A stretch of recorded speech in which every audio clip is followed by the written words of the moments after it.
The week began with President Trump's announcement he was sending in the National Guard and taking over the local police department at Washington, D.C.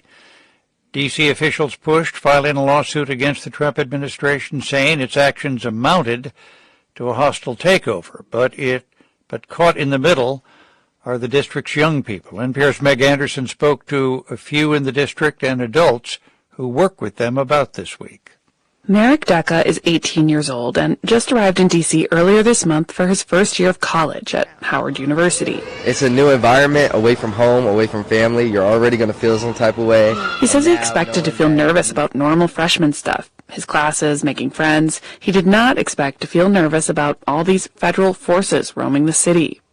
He said they've seen federal police officers patrolling near campus, and that feels unsafe. We're young, we want to go outside, we want to have fun in a new area, and we're afraid to go out because we're afraid one wrong step, one wrong move off the crosswalk, and I'm getting flagged down for something. Decca's fears began Monday after the Trump administration announced plans to crack down on crime in the district, and there was a lot of emphasis on what they called young punks and roving mobs of wild youth.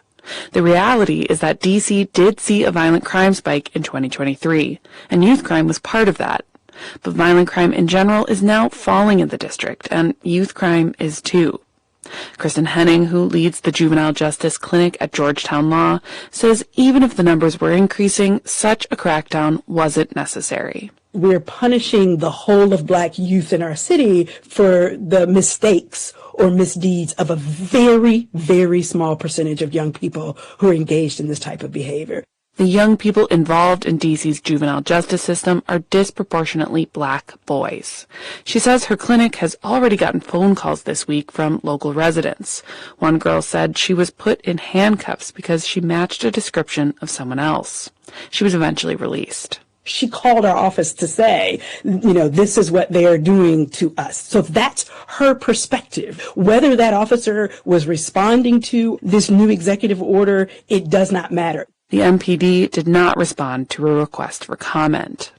Henning says many of the young people who do commit crimes are victims of trauma. In fact, a 2022 study by the D.C. Criminal Justice Coordinating Council said as much. Research shows treating violent crime like a public health problem, addressing things like housing and food insecurity, unemployment, and mental health is effective in lowering it. I specifically believe it's about the root. Tyla agrees with that research. She's 17 and a high school senior living in one of the areas that has more violent crime than the citywide average. NPR is not using her last name because she worried about retribution from the Trump administration. She says people in her neighborhood need better mental health care, better housing, and more recreational centers. They would not be out here shooting people or in beef if they had somewhere to go. She has known people who were shot and killed. I've had multiple friends just walk outside and get shot doing things that they were supposed to be doing, just in the wrong place at the wrong time. She feels like Trump's police takeover punishes all young people by making them feel like criminals, and says it's not going to solve the problem. Normally, she'd want to protest. But at the same time, it's after all of these things is going on, it's how is it going to change? How is the way that I advocate for myself going to change? Am I still going to be able to do it as much? Now, she said, she's kind of scared to.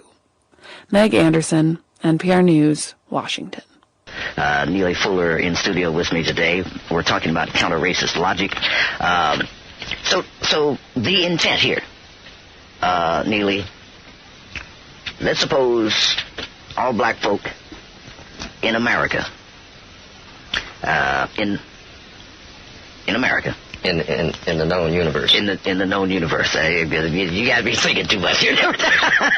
But Today marks 81 years since the end of the Second Battle of Guam, a tipping point in the Pacific during World War II, when U.S. forces overtook Imperial Japan and recaptured the island. And the moment that American troops came ashore, July 21st, is known in Guam as Liberation Day, commemorated every year with a parade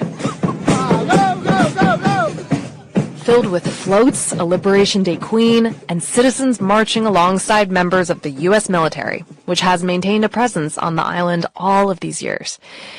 All of this has given Leilani Wihangi Santos pause. Leilani is from Guam, and she wants to know the deeper history of the island. We started off our conversation with her telling me about her deep connection to the land. The sand back on Guam, it's like powder. It's so very soft. So it feels nice to walk on. These are her ancestral lands. Leilani is Chamorro. Chamorros are the indigenous people of the Mariana Islands, which are these volcanic and uplifted coral formations, curving along the Philippine Sea like a crescent moon. Guam is at the tip of the moon, the island furthest south, where she grew up. And like Chamorro practice, before you go into the jungle or anything, you have to ask the Tautamona. Tautamona are the spirits of our ancestors. Leilani deeply respects her ancestors. As a child, she was taught to stand at the edge of the jungle and wait for permission from the spirits to pass through. I was like, if the wind blows, that means I can go. And so far, I've never been harmed or anything, so I'm like, they like me. And if you don't do that, you can get very sick. And her memories there are anchored in attention between the indigenous culture and outside influence. Guam is one of the most heavily militarized islands in the world, as the U.S. territory that's closest to Asia.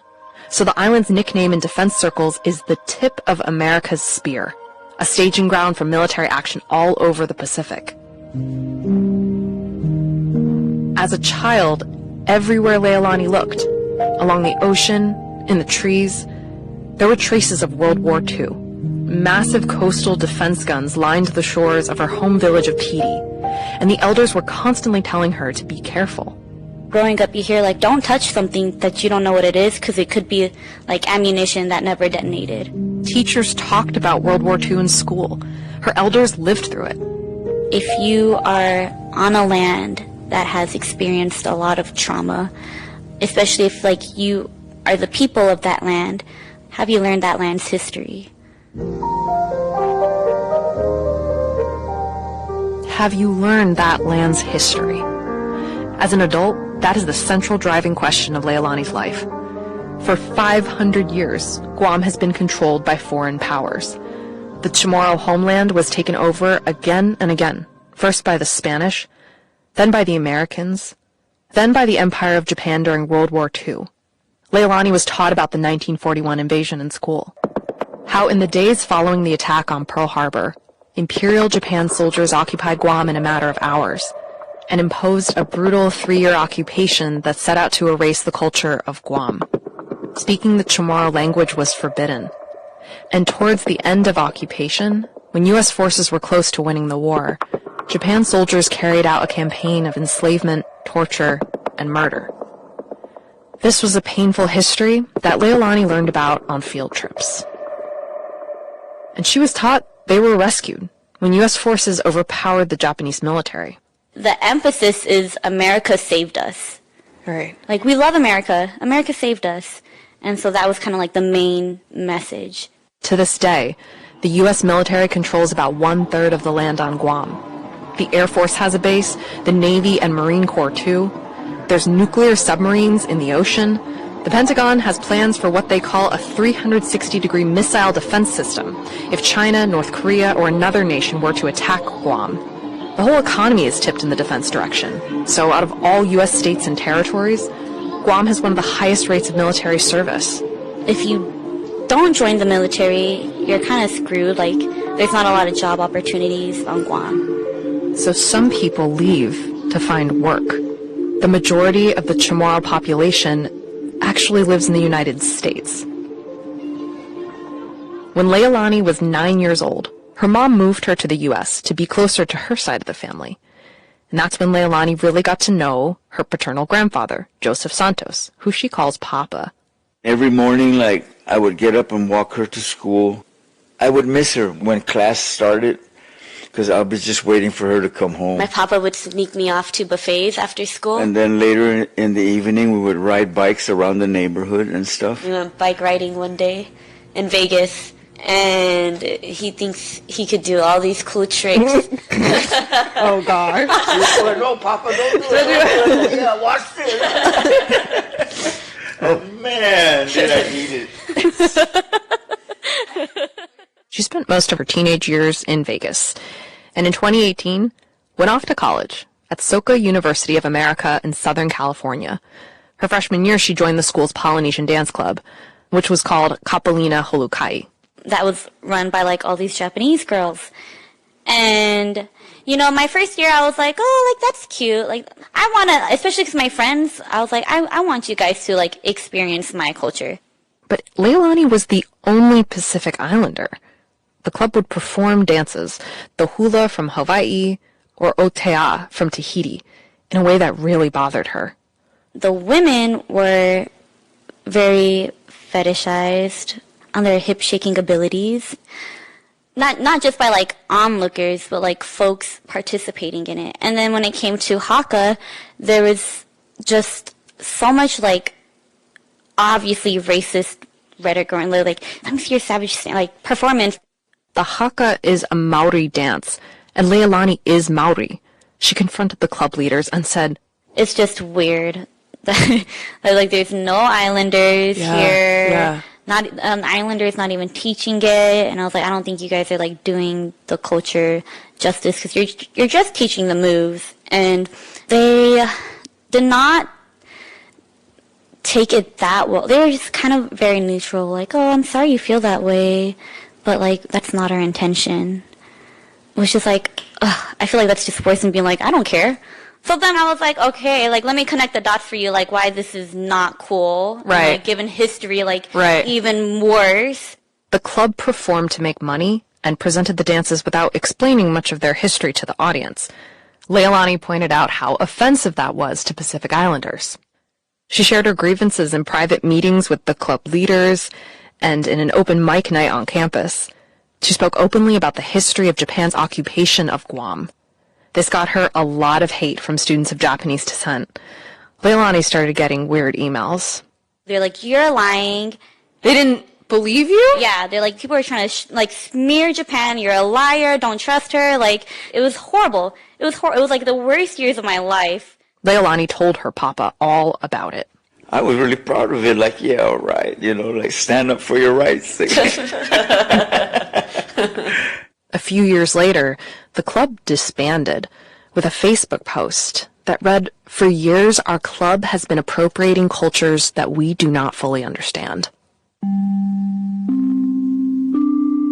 The depth of her peers' ignorance about Guam and Pacific Islander histories was alarming to Leilani, and it marked the beginning of this journey she's been on ever since, to question history as it's always been taught, including what happened once the U.S. military took over the island. Her grandfather even calls this period American occupation. Even in school, we couldn't speak Chamorro. We had to speak English. We had to comply with whoever was ruling. Like, the governor in Guam during, like, the American occupation was the commanding officer of the base. And that was kind of hard because, like, they didn't really care to understand the Chamorros, you know. It was just like, Americans are ruling now and this is how it's going to be. The ban on speaking Chamorro wasn't lifted until 1970.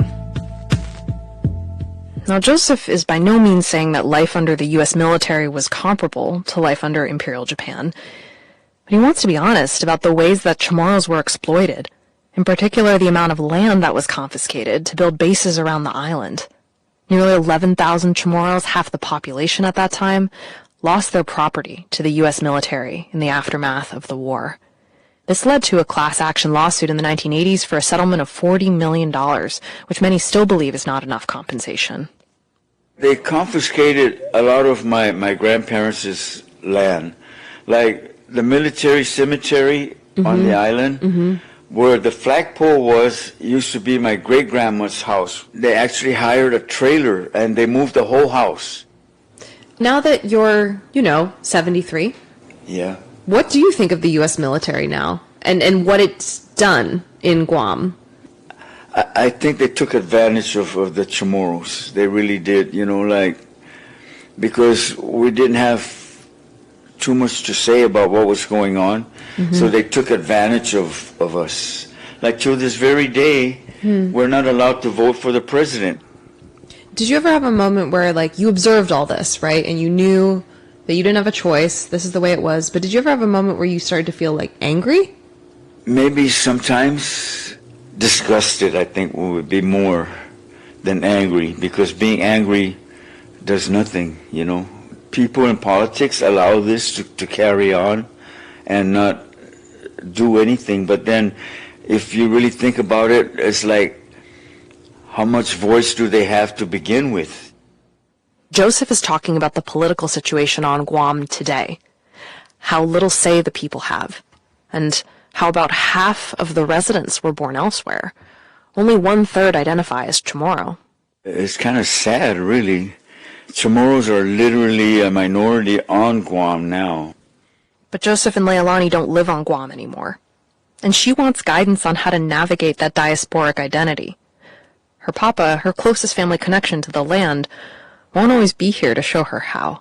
So I'm the last of the kids in our family to be raised on the family land. So what do you think my generation needs to do in order to pass on, like, Chamorro culture and heritage? Practice it, you know, like actually live in that way, like you going against like the school policy to change things because you didn't feel it was right. Those are things that I think would help you retain like whatever Chamorro way of life you're exposed to. Soon after graduating college, Leilani started a master's degree program in library and information sciences. She wants to work in a museum someday, or be a part of repatriation efforts to recover Pacific Islander objects and remains. She's not totally sure what she wants to do just yet. Leilani just knows that there's not that many Pacific Islanders in the field. There's so much that our community needs, and that like isn't going to be achieved without us specifically spearheading it, because as of right now, the library information science field and archival studies in general as well are very white. She's looking for role models, scholars and writers and archivists who can show her how to do this work in an indigenous way. Ideally, hopefully like in the near-ish future, I want to visit Aotearoa, New Zealand, and work with the Maori information professionals there. They're spearheading a lot of these movements in the field for indigenous peoples and very specifically for Pacific Islanders as well. It's having indigenous ways of knowledge be recognized as knowledge. Leilani is listening, just like she did when she was a little kid, announcing herself to the Tautamona, standing at the edge of the jungle, waiting for a sign. And these pilots are hired. Their salaries are paid by the United States government. They're called mercenaries, these pilots are. And a mercenary is not someone who kills you because he's patriotic. He kills you for blood money. He's a hired killer. That's what a mercenary means. And they're able to take these hired killers, put them in American planes with American bombs, and drop them on African villages, blowing to bits, black men, black women, black children, black babies, and you black people sitting over here cool, like it doesn't even involve you. You're a fool. In the world of modern mercenaries, one name stands out: Blackwater. If you haven't heard of them before, do know this. They're the most infamous private security company in modern history. The man behind Blackwater is Eric Prince. And now he's at it again. Only this time, the battlefield is not Iraq or Afghanistan, it's Haiti, a country in the Caribbean that is already on the brink. Gangs rule the roads here, the government barely functions, and foreign intervention has a long, messy history. Now, Eric Prince is set to add to the chaos. He's sending 200 fighters to Haiti. The question is why? Why Haiti? And why is Blackwater's ghost showing up in the Caribbean? Tonight we'll break it down. Haiti is located in the Caribbean, like I said. It's a country on the edge. In 2021, their president was assassinated. Right now, it is under a transitional presidential council. Elections are planned for later this year, but Haiti is sliding into more chaos. Gangs control large parts of the capital. They monitor key roads. There's a UN-backed police mission led by Kenya, but it has not made much progress. A state of emergency is in effect. Haitians are desperate for security. So much so that they ended up inviting a private army with a checkered past. Which brings us to Eric Prince. He's a former U.S. Navy SEAL. In 1997, he founded a company called Blackwater. We'll tell you about it in a bit, but for now, let's focus on Eric Prince's new company. It's called Vectus Global. Now, this company, Vectus Global, has signed a deal with Haiti's government. They will deploy fighters from the U.S., Europe, and El Salvador to Haiti. To do what? To clear gang-controlled roads and territory and help restore Haiti's border tax collection. It's about bringing back cash flow to a broke government. Sounds simple enough on paper, but in reality, it's a lot more complicated. You see, Eric Prince has a very controversial past. As I just said, he founded Blackwater. The company's headquarters were in North Carolina. The groundwater in the area was quite dark, and that is why they decided to call it Blackwater. Also dark were their dealings. Blackwater took part in some conflicts. Then came the war in Iraq, and that's where it made its mark. In August 2003, Blackwater received its first Iraq contract. It was worth $21 million. Soon, Blackwater was training 40,000 people annually, mostly in Iraq. By 2007, they were doing all of America's dirty work there. They guarded facilities, they protected high-value individuals, they trained the military, and they carried out critical operations. They were also involved in multiple war crimes. There were rapes, murders, incidents of torture, all of which was brushed under the rug. But the Nisour Square massacre sealed their fate. Nisour is a busy square in Baghdad, the capital of Iraq. Blackwater killed 17 people here. The massacre sparked so much outrage that the U.S. could no longer ignore it. Blackwater was officially disbanded and rebranded. In 2009, it became XE Services. In 2011, it became Academy. And then in 2014, it became part of a company called Constellus Holdings. And through all of this, Eric Prince remained active. And now his return signals something bigger. The privatization of warfare is no longer just a West Asian phenomenon. It is expanding across the globe. Weak states under siege are the new markets. Mercenary groups are targeting them. And here's the problem with this trend. Once private armies become the go-to fix for unstable countries, they're hard to roll back. And frankly, Prince's strategy has not changed much since the Iraq days. This is what he does. Find a fragile state in crisis, offer fast, decisive solutions, and secure a long-term, high-value contract. For example, Haiti's deal reportedly spans 10 years, which means Prince won't just control the battlefield, he will also control revenue streams. It's a business model dressed as a rescue mission. If Vectus Global manages to make Haiti safe, Haitians might cheer. But if history is any guide, this victory will come at a cost.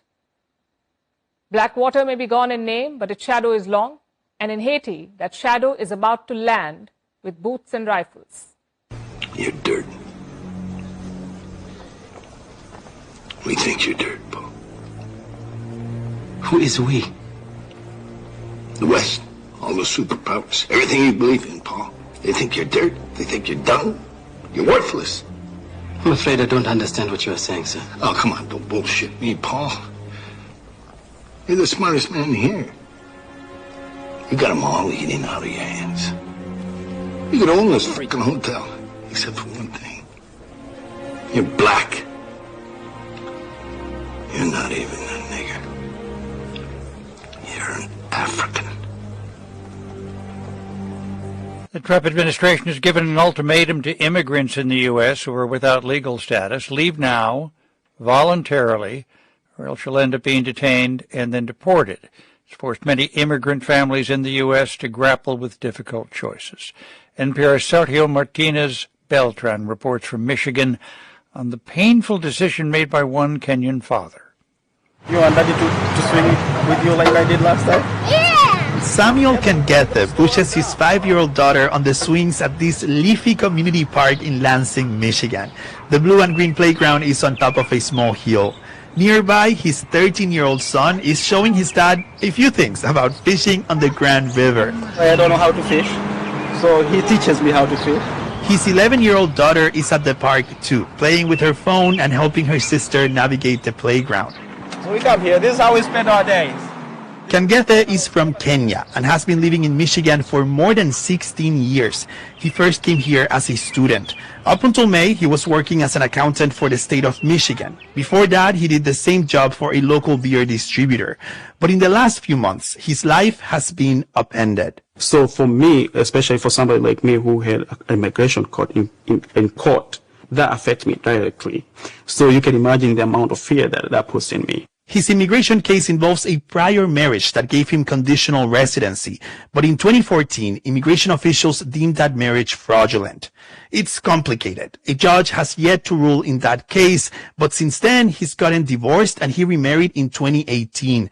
But today, in the eyes of the immigration system, he is deportable. He has not committed any crimes, but he has also not been able to adjust his legal status. I got caught up with the system, with immigration stuff, and I've come to the decision that I need to take the option of self-deporting myself. Kangethe says he and his family agonized over this decision. The last few months have been incredibly hard on everyone, including his wife, Latavia. I think after months of going through that, it took a toll even on her marriage, the family. She's now worried when or if the family will ever get back together. The kids are losing their dad. She is losing her husband. I mean, it's scary. Essentially, I would be a single mom, and to go from, a two-person income in the home where we're able to piggyback and do the things together like we've always done, it's going to impact the entire family. Kangethe says it's one of the most difficult decisions he's ever made, but he wanted to live on his own terms and not in shackles on an airplane bound to the so-called alligator Alcatraz or a prison in El Salvador. And that way, so at least I'm safe. And also, if my family needs to reach me, at least they have a clear understanding of where I am, when they can reach me, and how they can reach me. Kangethe is one of thousands of migrants to heed President Trump's call to self-deport. According to White House border czar Tom Homan, more than 7,000 people so far have used a government app to self-deport. If they use the app, they get a free one-way plane ticket home and a $1,000 exit payment. But that number does not include people like Kangethe, who are not using the app and instead living on their own. Hi, how are you doing? Good, and you? Good, good to meet you. You as well. On a recent Thursday afternoon, Kangethe paid one of his last visits to his former colleagues at the beer company Dan Henry Distributing in Lansing, Michigan. Company president Dan Henry says he is very sad to see Kangethe go. Sam has always been a self-starter, a quick learner, happy to have a job. Henry says he understands Trump needs to undo what he says President Biden did at the border, but he worries it has gone too far. We're sort of caught up in a moment of turning back the clock on what we just had by letting everybody in. Unfortunately, I think what we're going to do is we're going to lose an awful lot of good people in the process. Good people, including Kangethe, he says. Henry has called his local Republican congressman to intervene in Kangethe's case. It has not worked. And Kangethe says his decision is final. I'm going to be hit by some hard, heavy emotions.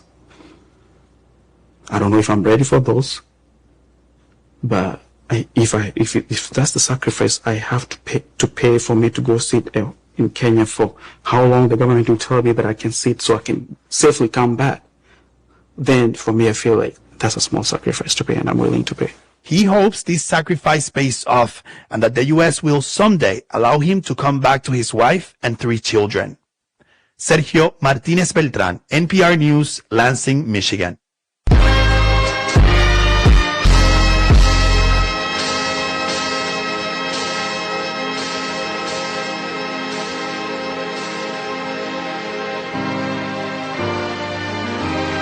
Mama, I got dreams.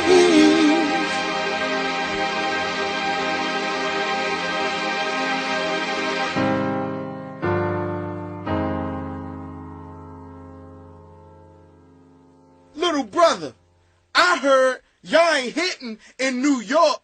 Word. I heard y'all ain't hitting in L.A. Word, word.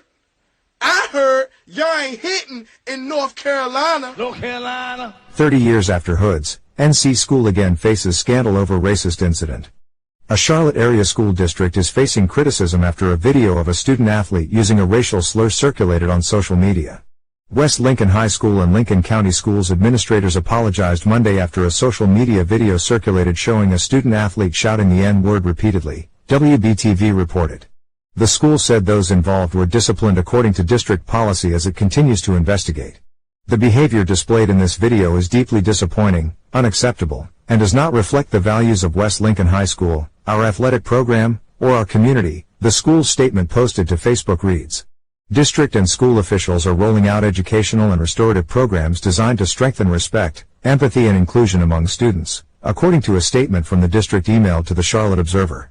Lincoln County Schools did not respond to the Observer's request for additional information about what types of educational and restorative programs would be put in place. In the past several years, West Lincoln High School, whose mascot is the Rebels, have been at the center of multiple racist incidents.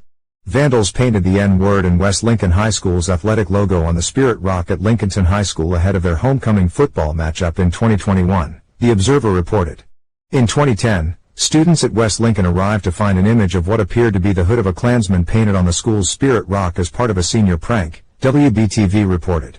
Since the incident, many Lincoln County Schools alumni have recounted incidents of racism at West Lincoln, ranging from waving Confederate flags as opposing teams' buses approached to using racial slurs while on the field.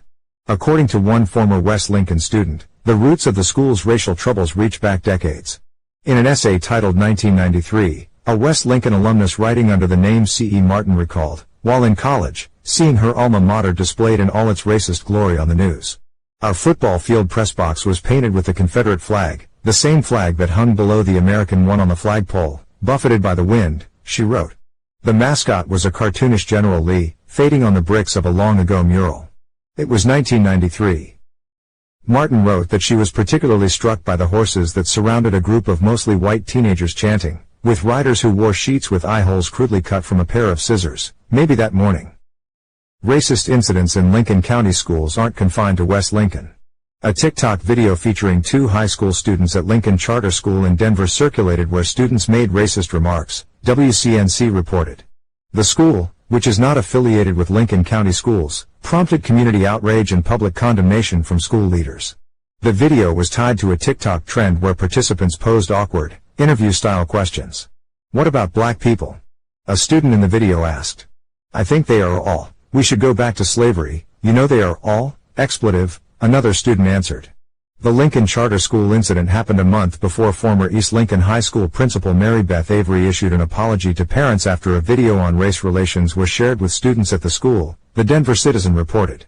According to residents and Lincoln County Schools alumni, responses from the district have always been swift, but little change has occurred. Lincoln County Schools Board of Education chairperson Christina Sutton noted a large turnout at the Tuesday meeting, with many attendees eager to address the board about the incident. We do always want to make sure constituents are heard, and we appreciate everybody's input and support at Lincoln County Schools, she said. We do, as a board, strongly believe in transparency. She later told residents comments would be taken during a closed session, due to student and personnel matters being involved. Lincoln County Schools took a similar position back in 2021 when racial slurs defaced school property. At that time, Superintendent Aaron Allen said we must recognize that we have a much longer way to go than some may want to admit. It's unclear if the individuals involved in that incident were ever charged. When it comes to real change, residents remain skeptical. I personally feel like this whole issue should go to the NCHSA because it is a fact that West Lincoln has had this behavior for at least 15 plus years and nothing has ever been done, Ebony Tinsley, a former East Lincoln High School student, posted to Facebook Tuesday. People say, why did I call myself Jungle Baby? I consider Milwaukee as the jungle. Welcome to the jungle. Welcome to the jungle, well. God damn it! As communities recover from the historic flooding, new data tonight provides insight into the hardest hit areas. Homes and business owners made nearly 3,000 disaster reports to 211. More than half are in these 3 zip codes right here on Milwaukee's north side in Glendale. More than 700 in 53218, more than 500 in 53209, and just over 300 in 53216. Nick Bohr spent most of the week in those areas, and tonight he's in the hardest hit zip code at the intersection of 56 and Sheridan in Milwaukee, right near Lincoln Creek. Nick, you found more houses with washed away foundations, all contributing to those totals. Right, Derek, it's not hard to correlate those zip code numbers with real life disasters here. You see all those debris piles lined up here behind me, but even worse, this house right along the way here has literally collapsed in, the wall falling in underneath the first floor. These houses themselves are disasters with the walls literally washed away. We've documented the worst hit area quite a bit already this week. 53218 is the area surrounding 60th and Silver Spring, with tales of narrow escapes and condemned houses. A new furnace and air conditioner, washer, dryer, freezer. Those are the big items. Randy Eidenberger's adjacent 53209 zip code in Glendale has the second most reports, his pile of lost items adding up thanks to a couple of family friend volunteers. We're helping Randy take all the stuff out of his basement because it's hard being one person trying to take everything out of the basement. How does it make you feel helping out? It's nice. Yeah. It's also hard though. A lot of work? Yeah. We saw emergency management workers collecting damage reports in the third hardest hit zip code, 53216, near 40th and Congress. The flood is all around the street and my basement, but the flood was very bad, and we lost everything in the basement. Miriam Carballo says there were many things they sacrificed to buy that they've now lost. Miriam isn't exaggerating when she says the basement was full of water. When she looked down the staircase in the morning, she said the water level was just below this smoke detector. The biggest loss, the washer and dryer, leaving her to do the laundry by hand. She's lived here 30 years and has dealt with flooding only once before. This one was very, very bad, very big. She says this area has never seen anything quite like this. Right here was a river. And Nick, those calls 211 is categorizing as seeking disaster assistance. What are the things those callers are reporting to the call takers? Well, they're reporting all of the damage they have and their needs, and really it comes down to basic food and shelter at this point following a disaster. It goes beyond just losses of the things that we've seen lined up on the curbs here. It extends to people like those living here who I talked to today with the house now condemned. They cannot live here. They're temporarily living in a hotel right now, but they don't know for how long. Nick Bohr reporting live in one of the hardest hit areas from those weekend floods. And officials across the area again are stressing the importance of reporting your damage and losses to 211. On Wednesday, Governor Tony Evers formally started the process to request a federal disaster declaration. That declaration would have to come from the president. Let me say something that gets to the very crux of the matter, and this may be offensive for some to hear who are not on the side that we're on. White people, we have been the problem for 400 years. Say that again. Let me say it one more time for those of you who didn't hear me. White people, we have been the problem for 400 years.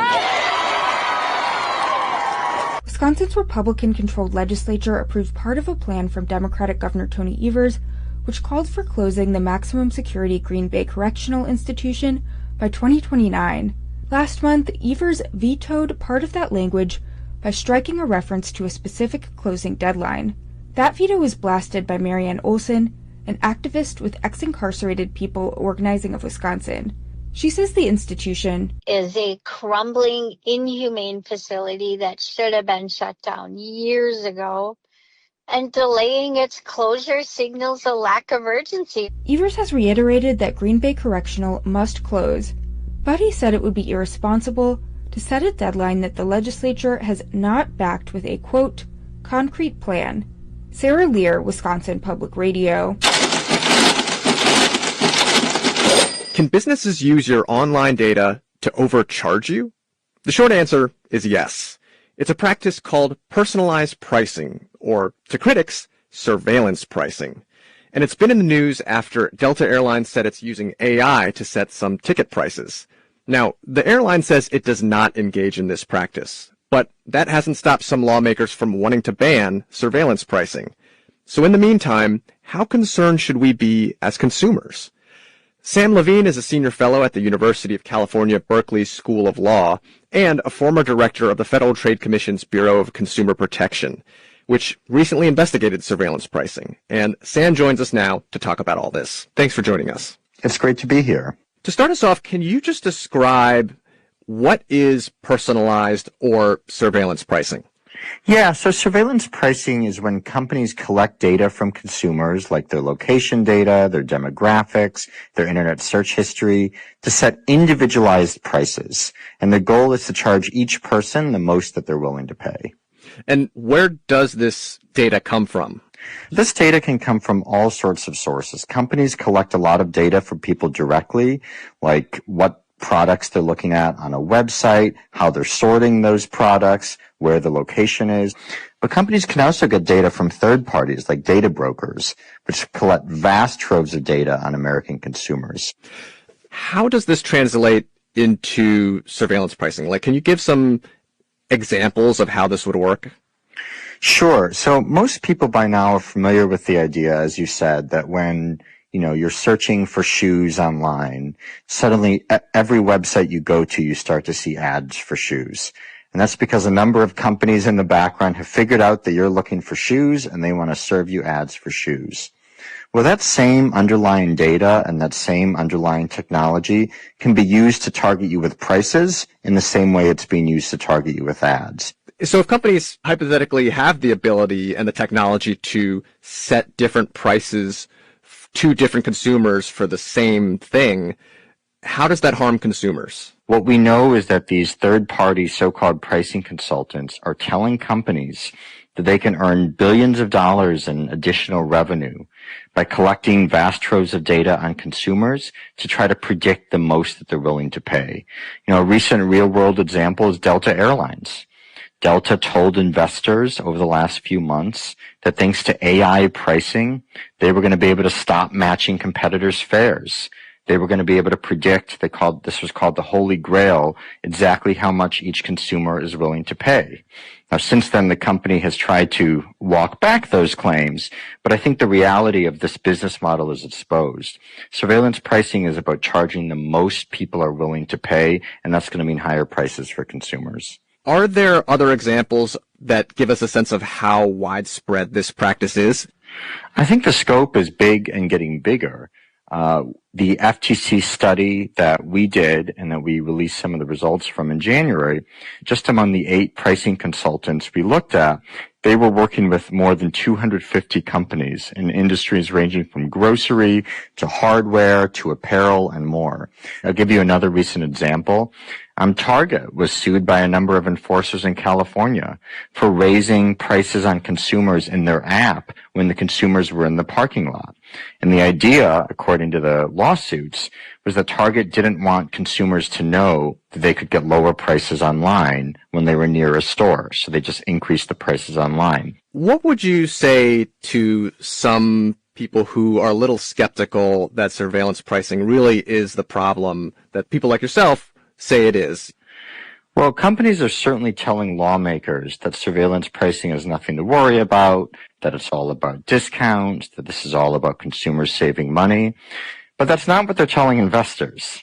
And it's not what high-priced pricing consultants are telling companies. The reality is companies are in the business of making money. They are not going to use expensive, sophisticated technology to lower prices on people. So as of now, do consumers have any recourse to try and avoid being singled out in this way? Unfortunately, this is not an issue where consumers can protect themselves. The fact of the matter is, people can take steps to better protect their privacy online. They can limit what they share. They can be mindful of what apps they download. But most of us rely on using digital services, and there's a whole market run by data brokers that has profiles on just about every single American that these companies can use in order to set prices. So there's really not much that individual consumers can do. This really requires a response by policymakers. Well, on that note, how do you think this should be regulated? We don't need to live in a world of one person, one price. We can do better than that. I think all states should pass surveillance pricing bans, especially if Congress doesn't act. We really have an opportunity to both protect people's privacy and protect affordability before it's too late. And I think with Congress unlikely to act, this is a great opportunity for states to protect the public. We've been speaking with Sam Levine, Senior Fellow at UC Berkeley Law. Thanks for taking the time. It's been a pleasure. Thanks for having me. This question, why is this stuff happening? The New York Times editorial today. The Trump effect. See, this is what I'm doing with my money, buying newspapers like Dick Gregory. The Trump effect and how it spreads. It says we are on the brink, under Trump, on the brink of fascism. New York Times, all the news that's fit to print, editorial 12/10/2015. I say fascism is end-stage white supremacy. A right-wing political activist who's spread conspiracy theories and used hate speech has become a central figure in the hirings and firings of Trump administration staffers. Laura Loomer has successfully lobbied to remove aides from several key government roles, including the National Security Council. Despite her close alliance with the president, she's drawn some foes within the Republican Party, including Congresswoman Marjorie Taylor Greene. Stephanie Sy has more on her mission to shape the Trump administration in her vision. The state of Minnesota is a Somali hole. I don't have any sympathy for self-hating liberal Jews. We need to be focused on America first, not black people first. She regularly utters disgusting garbage. That's how Republican Senator Tom Tillis once described the self-styled journalist Laura Loomer. All of the meritless DEI Shaniquas talk the same way. It's very obnoxious. But despite her detractors, the online influencer seems to wield real influence, and she knows it. They got multiple people fired this week. Observers say it's not a coincidence that more than a dozen high-ranking officials in the Trump administration have either lost their jobs or had their nominations revoked after Loomer questioned their loyalty to the president. If, you think he's all these terrible things that all of his detractors call him, why do you want to work for him? Aren't I doing you a favor? She doesn't like things going on that she thinks are bad for the country. I like her. The woman Trump calls a patriot got her start in media with Project Veritas. Known for using deceptive tactics, including undercover videotaping, often to make false or exaggerated claims about its targets. How can I help you, Laura? I just have some questions about... To get to where she is today it's truly mind-boggling. David Gilbert has covered Loomer's rise for Wired. I don't think anyone would ever have guessed 10 years ago, starting out with kind of gotcha clips for Project Veritas, that she would end up being where she is today. This is unacceptable. You cannot get off. In 2017, she stormed the stage of a controversial Shakespeare performance in New York. Security, please. In the production, Julius Caesar, who's assassinated, bore President Trump's likeness. That got her arrested, but it also, more importantly, got her on the radar of figures like Donald Trump and the wider MAGA movement. Her ambush interviews put Trump's political opponents on the spot. What happened to your 33,000 emails?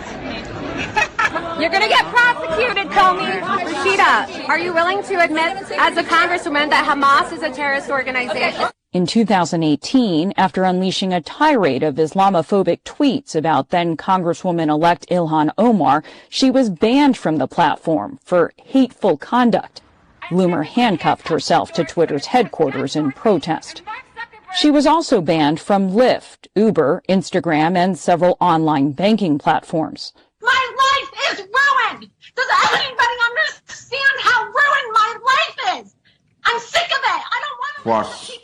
What she really wanted to do was get the attention of Trump and his base by basically going one step further than anyone else in terms of making extreme claims, making up conspiracies, and, you know, posting openly racist and Islamophobic content online simply in order to get clicks, likes, and follows on social media.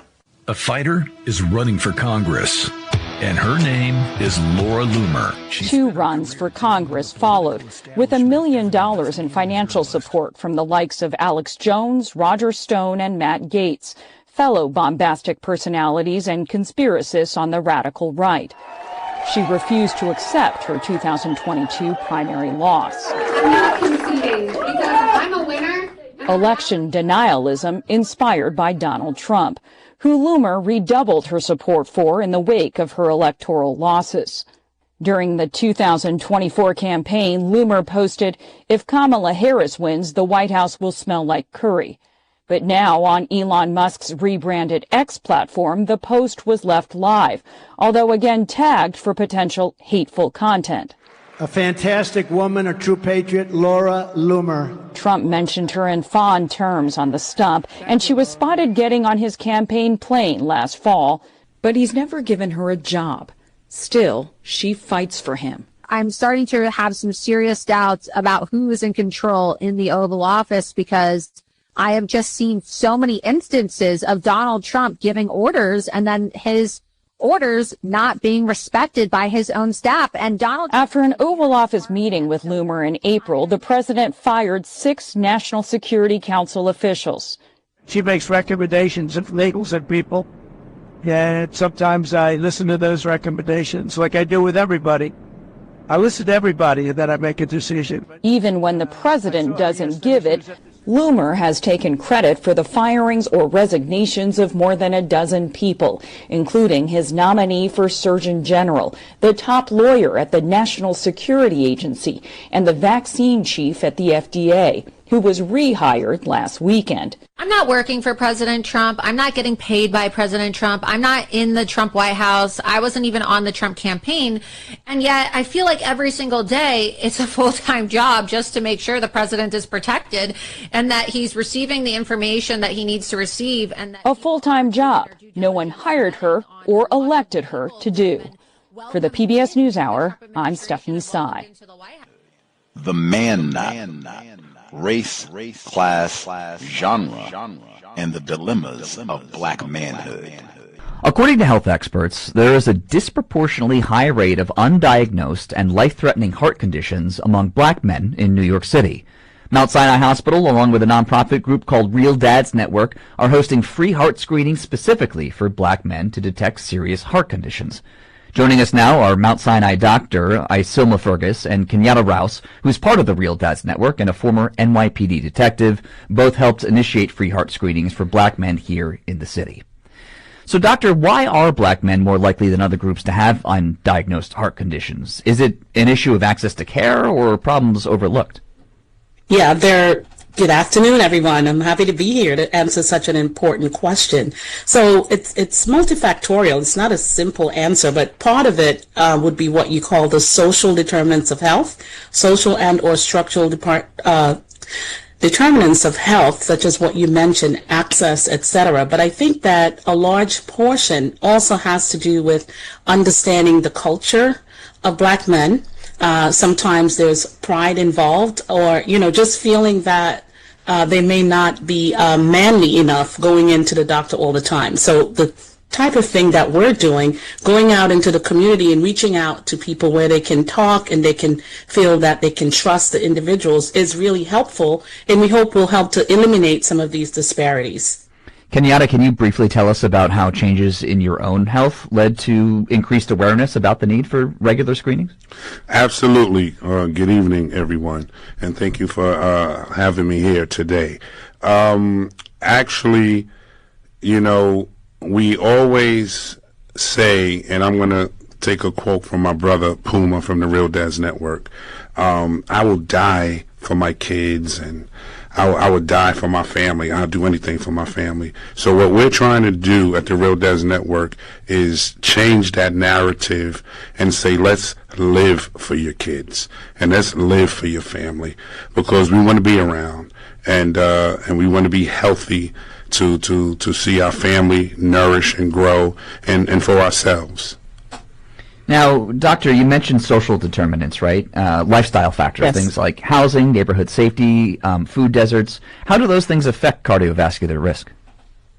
Absolutely. So food deserts, for one, and, you know, in Harlem, there are many great places, but in the surrounding boroughs, for instance, where many of the black men live, there may not be healthy, accessible, fresh foods. And so just to eat, people may be eating more processed foods. Processed foods may be higher in sodium, which of course will make the blood pressure higher in sugar, which of course can give someone diabetes or make their blood sugar elevated. And of course, if things are processed and fried, etc., then you have elevated cholesterol that can be a result of all of that. So right there you have three major risk factors, which are risk factors for the heart and heart disease. And heart disease is 80% preventable, but if people are not addressing these risk factors, they can lead to heart disease, including heart attacks, heart failure, and or cardiac arrhythmias, which are heart irregular beats. Kenyatta, you work with a lot of Black fathers, right, while doing your work with the Real Dads Network. Yes. What message would you want to give to Black fathers who might be listening right now and are hesitant to engage with the healthcare system? Well, to definitely go to your doctor, and also the Real Dads Network Fatherhood and Family Center, which is located in Spanish Harlem. I know the address is going to be given later. With the joint partnership that we have with Mount Sinai and our other partners, we're like, it's a welcoming, warm place. Is, you know, I know a lot of people, men don't want to go to a clinic or a hospital, or their personal private physician, but the Real Dads is a warm space, welcoming, no judgment. You know, a lot of us men, we have egos, and you can just come in there. The staff of Mount Sinai is there. The doctors, the nurse practitioners are there to do the screening, and we'll get you in and out, give you a beverage, have something to eat after your testing is done, and we, you know, it's a non-judgment space for men of color. Doctor, knowing the disparities that do exist in this population, what steps can the medical community and doctors take to improve early detection in black men beyond free heart screenings? Yeah, and I think exactly what Kenyatta just spoke about, having a space that people feel comfortable, they feel welcome, they feel warm, they're not judged, they don't have to worry about distrusting the healthcare provider, and also access, because their location is right across from Mount Sinai Medical Center. Our clinics are there, our cardiovascular health clinics are there. So I think that, again, going out into the community, meeting people where they are, talking to them, listening to them, hearing about maybe some of the cultural contributors. You heard Kenyatta talk about ego or other things that could be preventing them from seeking help. Just being able to talk and help to mitigate some of these hang-ups can get people diagnosed. We get them screened, we get the blood pressures done, we talk to them, and then they could go right into Mount Sinai offices or clinics to be seen and taken care of. And I think that's a great help. So let's talk about this free screening tomorrow.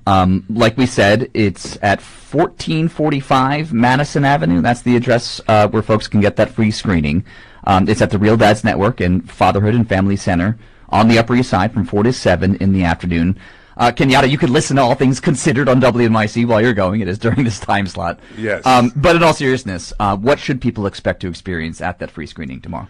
Well, you're going to experience, again, a warm, welcoming feeling, and with great people, obviously fathers and men, welcoming you to try to get you healthier and to assist you with whatever you need. I just wanted to, if it's Okay, just to mention our other partners quickly, the Carver Houses Resident Association, the Black Nurses Association, obviously Real Dads Network.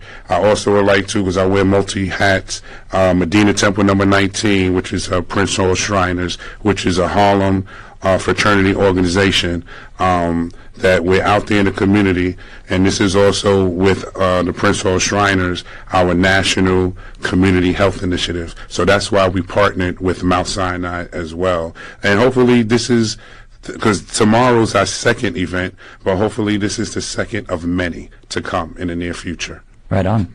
Doctor, before we let you go, we wanted to ask you, if folks are feeling like something may be off, or they feel like maybe they do have a condition, what symptoms should they be looking out for when it comes to these kinds of heart conditions? Yes, so typically you describe like an elephant sitting on your chest, maybe pain radiating down the left arm or into the jaw, shortness of breath, racing heart, feeling dizzy, any of those. But I would say, simply put, if you're just not feeling yourself and it's pervasive, it's ongoing, seek help.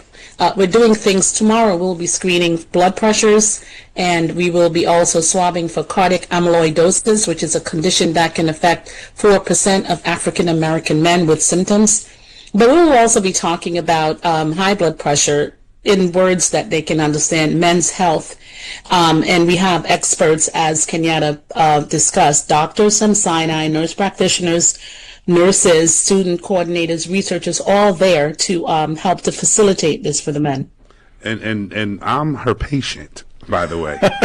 So you can vouch for it. That's my doctor. All right. Yes. Well, that was Dr. Iselma Fergus and Kenyatta Rouse. Thank you so much to the both of you for joining us. Thank you. Pleasure being here. Thank you. Billie Holiday, I sing your blues. Bet your life against me and I swear to God you'll lose it. Motherfuck the cops, we still singing for St. Louis. Motherfuck the cops, we still singing for St. Louis. Motherfuck the cops, we still singing for St. Louis. 12 hours ago, it was a tearful scene outside the St. Louis City Justice Center as loved ones gathered to remember the life of Samuel Hayes Jr. Yeah, the 31-year-old was found dead last Saturday night, strapped to a restraint chair. Our Amy Krall spoke with his family, who says the city let them down. Because I still don't have no true understanding to this. And I don't understand why did it happen to my child. Samuel Hayes Jr.'s parents were surrounded by loved ones on Saturday night, watching balloons sail high outside the walls of the St. Louis City Justice Center. Police say Hayes, who was expected in court in August regarding his murder charges, got into a fight with a cellmate and didn't listen to verbal commands on July 19th, so he was strapped to a restraint chair. But I'm also more so hurt, just to see how they did my son. So no kid have to go through this. This was grown folks. This was grown people's, man, handling my son. It was a horrific scene for his mother, Anita Washington, to watch on surveillance footage this week. Less than 2 hours after Hayes was put in the chair, he was found unresponsive and pronounced dead at a nearby hospital. That was the most hurtful thing in my life. A parent should never have to witness this. And I witnessed my son taking his last breath. Jack Waldron, the family's attorney, says the jail broke several policies, including not checking in on Hayes every 15 minutes while he was in the restraint chair. The first thing we saw is that Sam was coming out of the cell. He was limping. He was in bad shape. He wasn't resisting at all. He shouldn't have been in that chair because he was clearly not doing well. The city's medical examiner has not yet shared what caused Hayes' death. For what I saw on the video, it's quite a few people that needs to be accountable for my son. His passing is the 20th death inside the CJC since 2020, but the first under Mayor Kara Spencer's administration. People have been talking about deaths in this jail for too long, and we still haven't seen change. Amy Krall, 5 on your side. The family's attorney expects to quickly move forward with a lawsuit. Interim Commissioner of Corrections Doug Burris says his department is cooperating fully with this investigation. A person, does that with the full knowledge that, that they don't know how much that's going to escalate. And they get into a stand your ground type thing, really, which is what Zimmerman might say. See what I mean? In other words, who was attacking who and how far did they go? See, but that's a risk that a person should understand that they would take. when non-white people are involved in any kind of altercation, they've got to always consider that the white supremacists are going to say, if you are involved at all, you're going to be guilty of something. Because that's the way they usually work it. Even when you're trying to do the correct thing, they're going to find a way to accuse you of doing something that you shouldn't have done. And the way they usually do it is say, oh, yes, when you did this, that was okay. But now when you did this and this and this and this, that's a horrendous violation of the law. So, I have to commend you for doing a couple of these things, but those other 4 things you did, there's just no way around it. You're just going to have to go to jail on this one. You're going to have to do prison time. I mean, that's just all it is to it. Sorry about that. So a person has to keep this in mind when they make their move. Am I ready for greater confinement? The suspect accused of knocking out cold a woman named Holly during last month's downtown brawl faces a Hamilton County judge for the first time. Patrick Roseman pleaded not guilty in court this morning to charges related to the alleged role in the fighting. Police arrested Roseman in Georgia and had to extradite him. The judge set bond at $500,000. Also this afternoon, a grand jury indicted the 7th man who was arrested for his alleged involvement in the fighting. Gregory Wright faces aggravated riot and aggravated robbery charges. He allegedly ripped a gold chain off one of the men who'd been thrown to the ground and beaten. Local 12's David Winter is here now with the new information that he has learned about that fight after speaking with a man who was there shooting video. David. It was exactly 3 weeks ago that people began heading out to have a fun Friday night in downtown Cincinnati. As late night turned into early morning at 4th and Elm, well, we've all seen the video of what happened. But few people have come forward to talk about what they saw and what they recorded until now. C. Bennett has a business creating videos. He was on 4th and Elm at about 3 a.m. Saturday, July 26th, when he noticed a tall white man trying to start a fight with a group of black men outside the bar Love on 4th. He kept saying the N-word, and he was saying, like, come on, I'll take all y'all. He was telling them, calling them out, like, come on, I'll take all y'all, squaring up, like he wanted to fight, like, you know what I'm saying? And they kept saying, like, man, we ain't gonna hit you, man, you old. But Bennett says the man persisted and kicked a car owned by one of the African-American men. So that's when the dude we was talking to went over there like, damn, man, what's up? Kicking my cars, I ain't got nothing to do with what's going on with y'all over there. That's when he slapped him. When he slapped him, all hell broke loose. The beatdown that followed was widely seen on social media and the news. Seems like any one of these people, black, white, whatever, could have stopped and walk the other way at any point. I agree with you. I agree with you on that. I agree. Well, before or after the slap? Either. You know what? You slap me, I'm going to walk away. Turn the other cheek, right? Isn't that what they say? Yeah, I don't know, but like where I'm from, ain't nobody doing that, man. I'm just going to be honest with you, like ain't nobody doing that, man. Like I done seen people get shot for less. A lot of people are saying the racial tension in this town is off the charts. Yeah, do you agree with that? Yeah, like if you look in the comments, man, you really see like how people feel. Like, you know what I'm saying? It's a lot of hatred towards black people, man. Like somewhere they might want like a racial war or something, man. How do we make all this better? Do what we doing now. Get the truth out. Let everybody get their day in court. You know, no matter what color they is. You know what I'm saying? You did something wrong, you need to be charged, you need to be held accountable just like everybody else, and just go from there. Like try to just do better as a people, man. Well, Bennett says he thinks that there was a disproportionate response to that slap and does not think that the woman who was knocked out deserved what she got. But he also says there should be equal justice, and the Caucasian man he saw start that fight should be held accountable as well. Paula? All right, David. At this point, 7 African Americans have been charged for the incident. None of the Caucasian people involved have been charged. And David has his entire interview with Marvin C. Bennett embedded in this story at local12.com. White people got more in common with colored people than they do with rich people. We just got to eliminate them. Eliminate? Eliminate. Who, rich people? White people. Damn. Black people too. Brown people, yellow people, get rid of them all. is a voluntary, free-spirited, open-ended program of procreative racial deconstruction. Everybody just got to keep fucking everybody till they're all the same color? I think it's Tonight, an update to a tragic case that's rattled Clay County. Today, a Clay County grand jury has indicted a 14-year-old boy on 2 counts of first-degree murder for the deaths of his parents. And that teen is now being tried as an adult.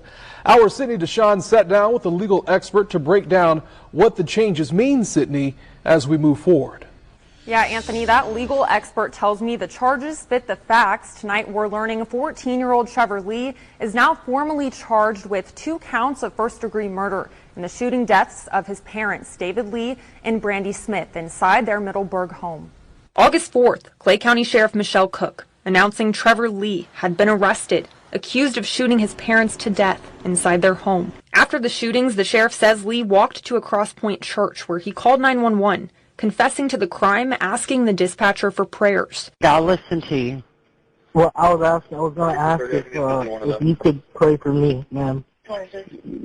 But now I'll definitely be praying for you, son. Attorney Curtis Fallgetter, with over 30 years of experience in local courts, says this case is unlike anything he's seen before. I've been here a long time. I've never seen a young man murder both parents. About a week later, State Attorney Melissa Nelson announcing a Clay County grand jury indicted Lee on 2 counts of first-degree murder. Fallgetter says he expected the charges to be bumped up because the killings appear to be premeditated. Obviously, the young man put some thought into it. Society deserves the state to file the accurate charges for someone who's murdered his parents.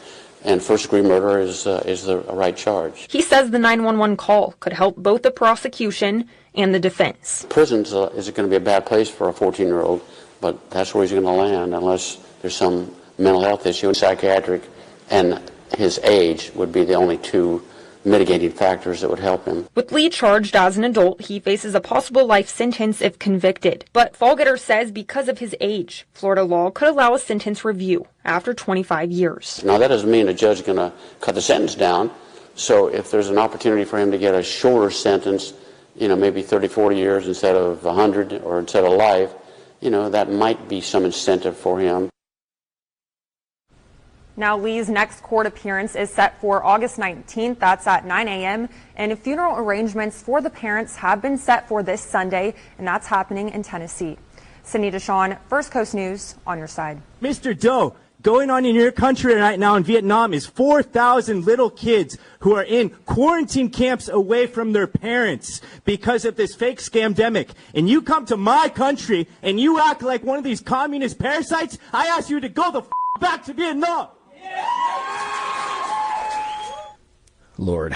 We are learning more about last week's shooting at the CDC headquarters in Atlanta, which has shaken many in the field of public health. Authorities say the 32-year-old gunman fired nearly 200 rounds at 6 buildings on the CDC campus. 1 police officer was killed, and the suspect was later found dead from a self-inflicted gunshot wound. Authorities also say the gunman believed the COVID-19 vaccine was to blame for his mental health problems, including depression and thoughts of suicide. In the days since, CDC staff have spoken out about what they describe as dangerous rhetoric and rising hostility. Joining us now to discuss this is Dr. Megan Rainey, Dean of the Yale School of Public Health and Professor of Emergency Medicine. Thank you for joining us. My pleasure. Thanks so much for having me on tonight. We have seen reporting that many CDC staff are dreading returning to work, many still deeply shaken after last week's shooting. From what you're hearing, what's the general mood among healthcare and public health workers right now? Well, I've spent the weekend talking to friends and colleagues within the CDC, within state and local public health departments, as well as within healthcare across the country. And I'll say the mood is one of both fear and frustration, or maybe even anger. Fear because folks were shot at, and it is by the grace of God that only 1 person died on Friday evening. Frustration and anger because it's felt by many that this was almost inevitable, that at some point the violent rhetoric that is experienced online, or sometimes that some of us have experienced in person being yelled at us, was eventually going to turn into actual physical threats. On that point, at a press conference this morning, the Georgia Bureau of Investigation said a search of the shooter's home turned up documents expressing what they described as discontent with the COVID-19 vaccinations. Tell me more about how this rhetoric, the misinformation about vaccines, have played a role in this tragedy and have complicated the work that you and your colleagues do. Yeah, so it's a little bit early to know all the details about the shooter and the shooting, but what is absolutely true is that instead of there being discussion or debate about science, a reasoned evaluation of the relative risks and benefits of interventions. Instead, what's happening is that an entire group of people, scientists, public health workers, healthcare professionals, are being dehumanized and even demonized and blamed for things that are often not their fault and may not even be the fault of, say, for example, the vaccine. We've seen a rise in that violent rhetoric online over the past few years, but that coupling of I am in pain and suffering to I must take that out on individuals who are working in health-related fields, that is relatively new and quite scary, and I think reflected in this shooting. Secretary Kennedy, known for his anti-vaccine views, he visited the CDC yesterday, issued a statement condemning the shootings. The new CDC director did essentially the same thing. Do gestures like that meaningfully change the tone and climate? I think it's too early to say. I think that gestures matter, right? After a mass shooting, having those gestures after things like, if I go back to something like 9/11, right, which was a terrorist attack, and in many ways this was a terrorist attack. Those gestures, those symbolic acts do make a difference. Understanding that just because only one person died, it does not mean that this was not a severe attack with severe consequences, both in the short and long term, for the psychological well-being of people that work in this field, as well as potentially for their physical health. Again, those gestures matter. But gestures alone are not enough. We also need to think about how do we actually ensure the physical safety of people working in public health and healthcare? How do we have an emergency response system that is better? I've heard stories from people who were at work on Friday night who only knew that there was an ongoing shooting because friends or colleagues texted them. They otherwise would have walked out into the line of fire. So thinking about that physical safety, thinking about psychological safety, how do we support people, the survivors of this shooting, who again may not have sustained physical wounds, but have certainly sustained psychological wounds. And of course, if we are worried that someone is in crisis and has been radicalized and is in danger of hurting themselves or others, how do we take steps to make sure that that person does not hurt themselves or others, does not have access to a firearm in that moment of crisis? Here's what Secretary Kennedy had to say last night on Scripps News when he was asked about disinformation and preventing something like this from happening again. We don't know enough about what the motive was of this individual, but people can ask questions without being penalized. And, you know, there was attacks on the NFL the other day by a shooter who was concerned that he got a brain injury from playing football. And nobody blamed the New York Times for spreading that disinformation that football can cause injuries. How do you see the comparison he's making there? There are two parts. The first is, of course, we want people to be able to ask questions and get trustworthy answers. There are times where we don't know the answer yet. We're still researching or exploring, and we should be honest when that is so. But sometimes we do know the answers, and then we need to share that closest approximation of the truth that we have. So I don't think anyone's saying that we shouldn't be asking questions.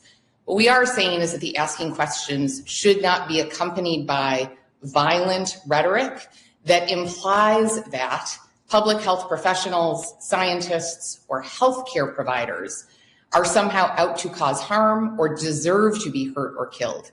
The other side of that, of course, is to acknowledge that football does cause injury, including CTE or chronic traumatic encephalopathy. We know that. That's why we have changed helmets and padding and all kinds of things. Was it football that caused that man's mental illness that led him to then go to New York City and shoot up an office building? That link is unclear. And so I think in this case, can vaccines or certain vaccines sometimes cause side effects? Of course.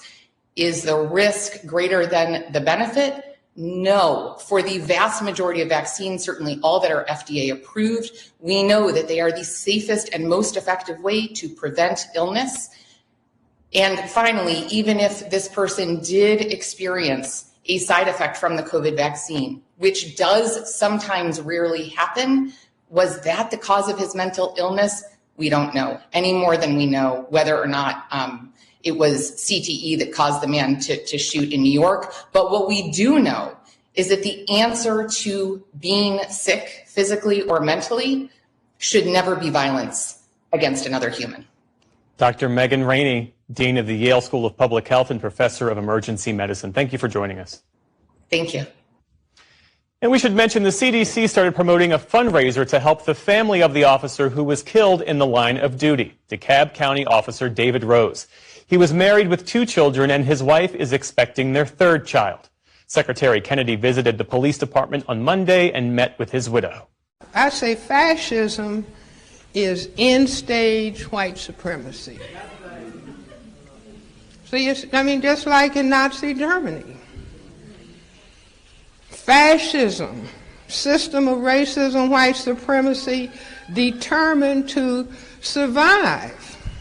This morning, investigators are sharing new information about the shooting at the Centers for Disease Control and Prevention headquarters in DeKalb County. They say the shooter and an officer are dead, and 92 children who had to shelter in place during all of the violence are safe. We have team coverage this morning with Atlanta News First reporter Sarah Hammond live at the DeKalb County Police headquarters. But we start now with Atlanta News First anchor Rick Folbaum live outside of the CDC. And Rick, we've just learned more about the accused shooter in this case. That's right, Megan. We are hearing from the Georgia Bureau of Investigation, which is the lead agency investigating this event, and they have given us a name. This is the first time we're hearing this. The name of Patrick Joseph White, 30 years old, of Kennesaw, Georgia. Apparently, this is the man who came here to the CDC headquarters and fired directly at the building yesterday afternoon. Now, walking around this morning, you would never know that there was so much violence and horror that unfolded here. Really, aside from some crime scene tape, no sign of the tragic events. The CVS pharmacy, very quiet, very few people walking around. But take a look at how different things were last night at around 5 when police engaged with this gunman who had already opened fire on the CDC headquarters building, leading to this entire area being placed on a lockdown. Listen to this man who works at the CDC.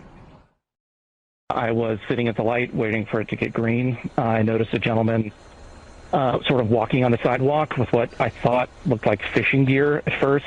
And then he sort of made a left, walked up a couple of steps in front of CVS, put his backpack down. That's when I realized that they were, I think I saw 2 rifles, but I can't be certain. But by the time, just before the light went green, he raised the rifle sort of at an angle and started firing into CDC's campus. And you can see some of the damage that was done as we push in tight there on the outside of the building. You can see bullet marks on the side of the CDC. By my count, at least a dozen bullets fired directly at that building. Again, there was a shootout with police officers. David Rose, the DeKalb County police officer, was tragically struck and killed, as was the suspect here, whose body was found on the 2nd floor of the CVS just over my shoulder. There are reports that perhaps the shooter was disgruntled, upset with the CDC over the COVID-19 vaccine.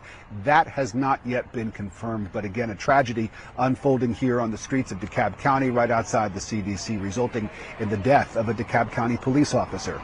And that's where we turn now to my colleague Sarah Hammond, who's outside DeKalb County Police Headquarters with the latest on that. Sarah. That's right. The shooting last night claimed the life of 33-year-old Officer David Rose of the DeKalb County Police Department. He was responding to that report of an active shooter near the CDC. When he arrived, he was almost immediately shot, rushed to Emory Hospital, where he later died. Now, we saw members of the DeKalb County Police Department and fire departments earlier this morning lowering flags to half-staff to honor Officer Rose. The 33-year-old joined the DeKalb County Police Academy in September of last year and graduated this past March. Before joining the department, Officer Rose served as a Marine for 4 years, which included a deployment to Afghanistan. The department says his life was defined by service, both to his country and to the people of DeKalb County. Rose leaves behind a wife and 3 children, one not yet born. Today is a very dark day in DeKalb County as we stand before you during the loss of one of our beloved officers. This evening there is a wife without a husband. There are 3 children, one unborn without a father. There is a mother and a father, as well as siblings, who also share in this traumatic loss. Details about funeral services will be released at a later date as Officer Rose's family and his fellow police officers continue to mourn his death after he was killed while responding to that scene. A response from law enforcement that Atlanta police credit with no civilians getting injured in this shooting. Live from the DeKalb County Police Department headquarters, Sarah Hammond for Atlanta News First. Rick, back to you. All right, Sarah, and our condolences, of course, to the officer's family and colleagues at the DeKalb County Police Department. Just a tragic turn of events here. Again, the late breaking news from the Georgia Bureau of Investigation. The shooter's name, Patrick Joseph White, 30 years old, of Kennesaw, Georgia. The GBI says their investigation, Megan, is active and ongoing. Back to you. And Rick, it's incredible no one else was injured when we see the bullet holes in those windows at the CDC you just showed us. Thanks to Rick and Sarah for the latest. It's true. Governor Brian Kemp issued a statement following the shooting, saying in part, quote, "Twice this week, deranged criminals have targeted innocent Georgians. Each time, brave first responders rush toward the danger to subdue the shooter and save lives, reminding us of just how crucial they are. We ask that you join us in holding them in our prayers, along with those harmed this evening near the CDC Center." Senator Raphael Warnock also weighing in, saying in part, "I am devastated that our community is facing yet another tragedy of gun violence." Be sure to download the free Atlanta News First app for all of the developing updates as we learn more about this shooting, and we will send them directly to your phone.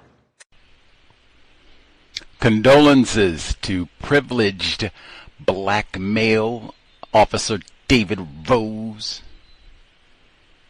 veteran, father of 2 with a 3rd on the way. Black male privilege Officer David Rose. Remember, we had folks who said if you are classified as black, but you join a police department, get that badge, nigger knocker, department issue firearm, your racial classification switches. Now you are white. Y'all think David Rose, white man? Got a badge and a gun, and veterans. I mean, he might be a double whammy whitey. Victims guaranteed qualified. Condolences to Officer David Rose. Dark day in DeKalb County indeed. CDC is in it. I told you I lived in Atlanta. We talked about Color Book. I passed the CDC like all the time. I don't know if they do tours and such. I would have done a tour. I'm so ignorant. I did a tour of the Coca-Cola facility because their headquarters is in Atlanta, not the CDC. What a moron. Where are your priorities? What kind of coon is you? Don't drink no Coca-Cola. Context of White Supremacy. Gus T. Renegade in for another broadcast, hopefully to share constructive information on the global system of white supremacy. Today's date, Saturday, August 16, 2025. So I have been told.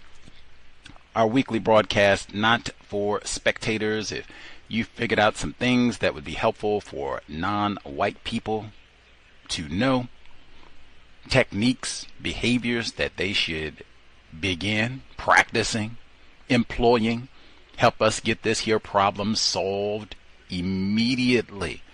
Let us know. Certainly if you have thoughts, observations on the news reports and or other important events that we should be aware of, let us know. The number 720-888-9300. 716-7300, the code 564-943 pound. Press star 61 if you would like to participate. Number again, 720-716-7300, the code 564-943 pound. Press star 61 if you would like to participate. Few things to share. We'll get to folks who dialed in, all that jazz. One, we will be here tomorrow. That would be Sunday, August 17, 8 p.m. Eastern, 7 p.m. Central, 5 p.m. Pacific. White guest talking about racism, white supremacy. Already mentioned the Army, Texas history. Should be grand. Looking forward. 8 p.m. Eastern, 5 p.m. Pacific. Hasn't Harris County been in the news? For sure. And racism? For sure. And all of this. Vontae? Say, did you forget me, Brother Gus? Devontae? No, we did not forget Devontae. Harris County. Sunday, 8 p.m. Eastern, 5 p.m. Pacific. Oh, so excited. Anyway. And, hey, reading more important than watching television. In spite of it being a challenging year, they all are if you're a victim of white supremacy. Going to Milwaukee where I could have died and everything else. Woo, Gus T has been on it for books that were published in 2025. Man, well done, better than well said. You don't just get on here and say, reading more important than watching television. You don't just get on here and say, hey, every non-white person victim of racism, you say, yum, yum, yum, I love some Dr. Welsing. Yum, yum, yum, I love some Dr. Ben. Well, these people are authors. You should be a scholar and a reader so we can stop being stupid about racism and all the important things that matter. Gus T said get one book at minimum that was published in 2025 that is non-fiction. Read it cover to cover. We should do that every year. Get a book that was published the current calendar year. I'm going to read that one. It's a non-fiction book. I'm going to read that book seriously. Highlight, take some notes, have something to say about it. If I thought it was constructive, yay, nay, whatever. Serious counter-racist scholars. Gus T doing his part. New book. We've had a bunch of 2025 publications throughout the year. We'll add to it tomorrow. Let's see. Invest if you think the cows is constructive. Hit the blog racism-notes.blogspot.com. racism-notes.blogspot.com. PayPal button in the top right corner. You'll see the links for Cash App, Venmo, PayPal. Enormous gratitude to all of the investors who've kept us on the air for 16 years. Hopefully we've been worthy of your time and energy. Also on Amazon, have our wish list under Gus T Renegade. Huge thanks to all the folks who've nabbed an item or 15 over all the years that we have been here. Hopefully worthy of your time and energy. In fact, if we have folks who are doing well, white people have given you a few extra nickels on the plantation, it is time for a new headset for Gus T. We have trashed, I think, about at least a good 5 or 6 pair of headphones over our 16 years of broadcasting, but we normally get in, I would say, hundreds of hours. I know this headset that I have now, hundreds of hours of broadcasting. So we at least do get in a good amount of wear and tear. I think I've had these for years. So, yeah, it's not like they do 1 or 2 programs and are in the trash. Try and, wear them until they wear out. But new headphone time for Gus T headphones at the top of the wish list at Amazon. You can also invest in the cows by sharing the broadcast. We're at Apple Podcasts, Spotify, Amazon Music, got the wish list, and then Amazon Music for the podcast, Podbean, Podchaser, and just goes on. That should get you at least off to a good start for where you can find the archives, and there are literally thousands of broadcasts so you can go back and hopefully get accurate information about white supremacy racism, what it is, and how it works. Gus T, no fear of anything in the archives. Why would that be the case? 30 times you'll stumble on Dr. Welsing, dozens of times also the great Neely Fuller Jr., Dr. Cambon. What would there be to fear? You drift back in the archives. I guess some might say, well, didn't you have Dr. Umar on the program bunches of times? Yes. Most recently in 2016. So when I saw, literally, especially on social media, I was inundated by people who seemed like they'd be classified as black. Oh my God, that no count Dr. Umar. That was what most of it sounded like. I have no knowledge about if Dr. Umar did something incorrect or anything of that nature. Zero knowledge. I guess he's another privileged black male, so but no knowledge of him doing any wrongdoing, criminal, anything of that nature. The reports that I saw all said the same thing, that the school that he's been talking about and trying to get rolling for some years, that the school was being auctioned in the state of Delaware, at least the property, physical location, that it was going to be auctioned. And hey, you can believe, what is it, about a tenth of what you hear, and maybe even less of what you see now, since we got all the fake videos and deep fakes and everything, video content that appears to be Dr. Umar also saying this. Like, I've not seen any reports that have said this is fake, the school is not being auctioned. So I haven't seen that. Everybody has basically, like 100% of the reports I've seen have all said that, even the ones that seems like it's Dr. Umar. They've all said that. They just have different opinions about, you know, the auction and what they think about all this. VGQ to them all.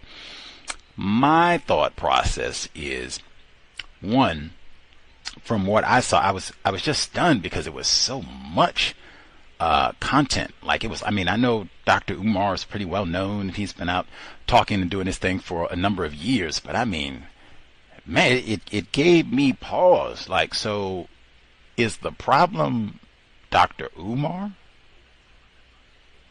That ain't what I've been saying for 16 years. Like, not even close. What Gus T been saying for 16 plus uninterrupted years, the problem is white people, not Dr. Umar and whomever else there might be. Now, I will say, if there was something incorrect done, if there was, you know, some sort of finance raising or what have you, and it was misused or what have you, white people are right to be upset about that. That should be pointed out. We can move forward. But I even was curious. Some of these people doing, you know, their videos, Dr. Umar, did you invest in this school? Like, you personally, I gave him $5. I gave him 50 cents. I gave him $5,000. I gave him $10,000, $100,000, and I'm upset about my investment. Is that the case? You know people, so you're going to, you know, take up. Is that the case, or is this just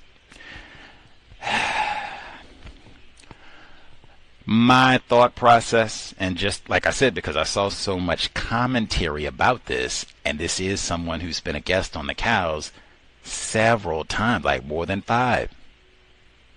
We talked about the school. My thought process, I have heard Neely Fuller Jr. talk about four-wallism, talk and write about four-wallism and the weaknesses of that methodology for years. This would be another illustration. Fuller says white people have a variety of ways. When you go to get that building, we're going to have our building and we're going to end racism. White people have a variety of ways of bringing those four walls down on our head. It was a dark day in Delaware. That's a type of tacky thing they'll say. They could have just killed Dr. Umar. I think he would agree. He's been a guest on our program. He knows white people, masters of violence. They could do that to any non-white person. So they could have just killed him, and we wouldn't even be having this conversation. They would have had different videos, I bet. They could have put him in jail. Could still do that. Could do that with any of us, right? Arguing, bickering. Hey, got that anyway. Accuse you of some sort of financial improprieties. Fuller talked about a lot of the times.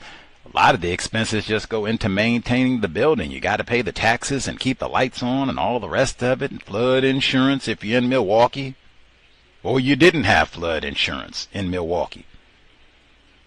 Says we started out to get these 4 walls, and we're going to use our time and energy and these 4 walls to replace white supremacy with justice. Now we're using our time and energy to make sure we keep these 4 walls. He said that's pretty much what happens lots of the time. Maybe not all, but lots of the time. Who's to blame? Not Dr. Umar. Usual suspects, because this has been going on for a long time. All of that said, his technique codification in terms of being united, independent, the open air method, as opposed to let's get a building to end racism. Victims guaranteed qualified, but just at this point we've seen that I can't really think of successful endeavors to keep that building, especially past like 1 or 2 years. We're going to keep this building for decades and end racism, or at least help out a few black people. Like, woo, good luck with that.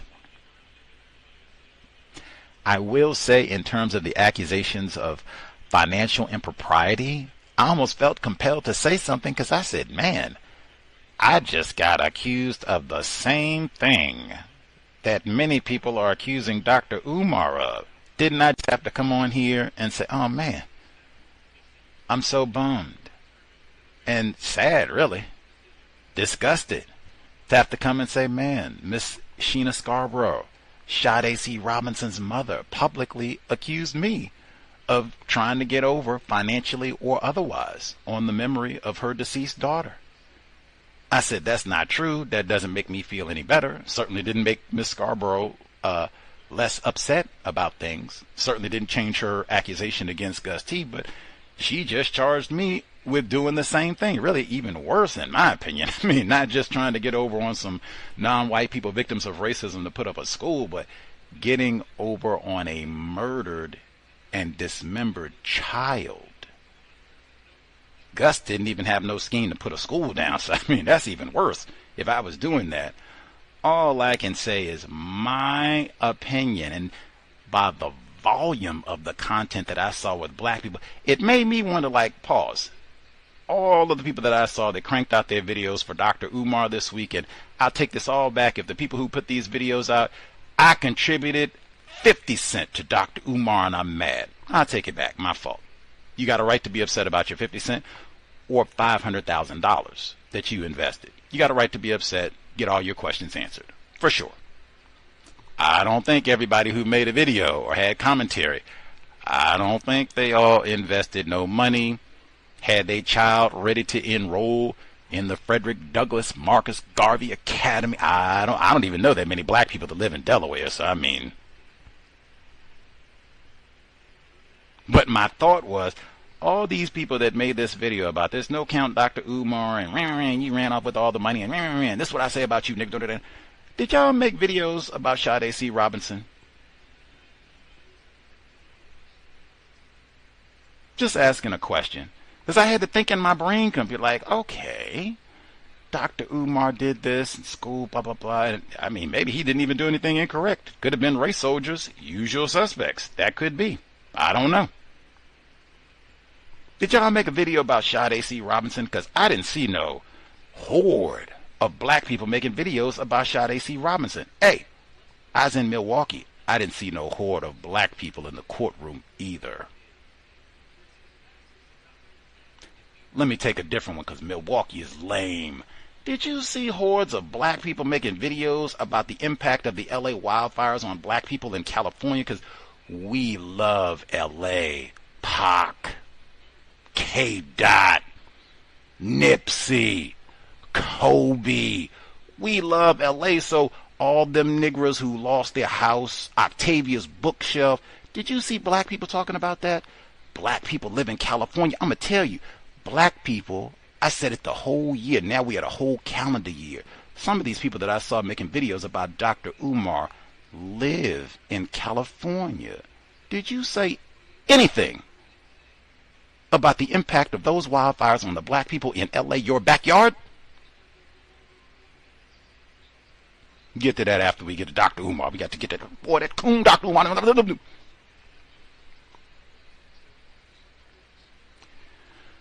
Woo, man, I'm going to say it again. The problem is white people getting excited, riled up to talk bad about another black person, and they ain't doing the right thing. That's what I say about you niggas, and that's why we can't solve this problem. Black people always doing blah, blah, blah, blah. Come on, man. It's 2025, man. Come on. Come on. We can do way better. We have to do way better. Dare I say, I might even repeat, at the root of all of this, we are not serious about replacing white supremacy with justice at all. In no way, shape, form are we serious. We are about everything else. Everything else except replacing white supremacy with justice, which is why we have not solved this problem. At any rate, for-wallism, another illustration, I don't think it's going to work. We're going to have to be a tad more, not a tad, a lot more codified in our approach.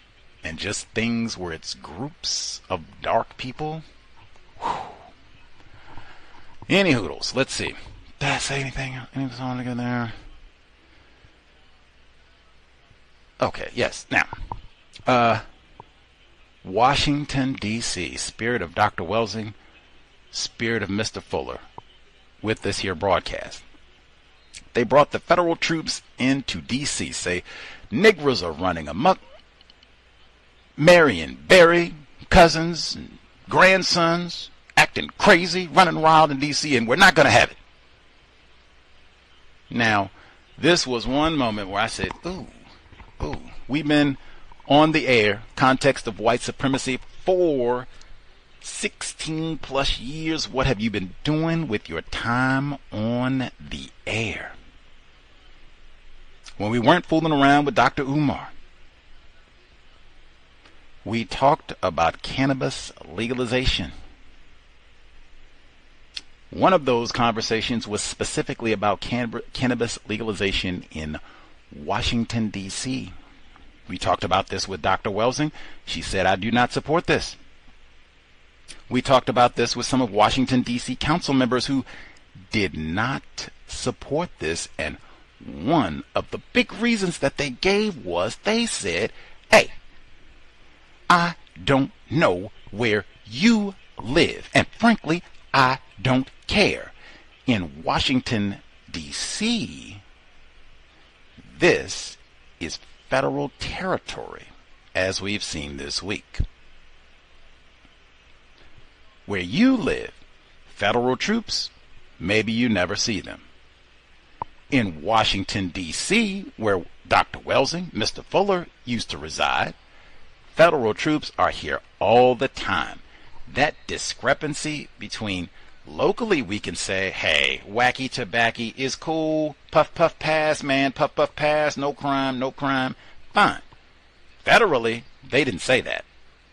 Federally, Leroy can still be locked up for the puff puff pass. That ain't cool. Now, you got D.C., we don't just have a few federal troops, we got a lot of federal troops. Now, yes, recreational cannabis is legal in Washington, D.C., and you can still be federally arrested. Leroy, that was a big point. Kind of one that you kind of have to slow down to explain it, and it maybe isn't as salient if you don't live in an area where you see federal officers like, wait a minute, what? Now, you talk about being black in D.C., and I got to be concerned. We going to school, how much protesting, how much lip do I want to have going out in public? Ooh-wee. Y'all done conditioned Leroy and us. Ain't nothing wrong with the ganja. It's medicinal. It's great. You'll be living your best life. Puff, puff, and you got the THC gummies and all the rest of it, and then the fake stuff that's not even the real thing that y'all done put in the 7-Eleven and everything. Now, have fun in D.C. Glad I don't live there. Pretty much all the places with a large concentration of black people, Gus T does not want to go at all. And I've been these places, so like I know I do not want to go back to D.C. Nope. Atlanta, nope. Milwaukee, let's see.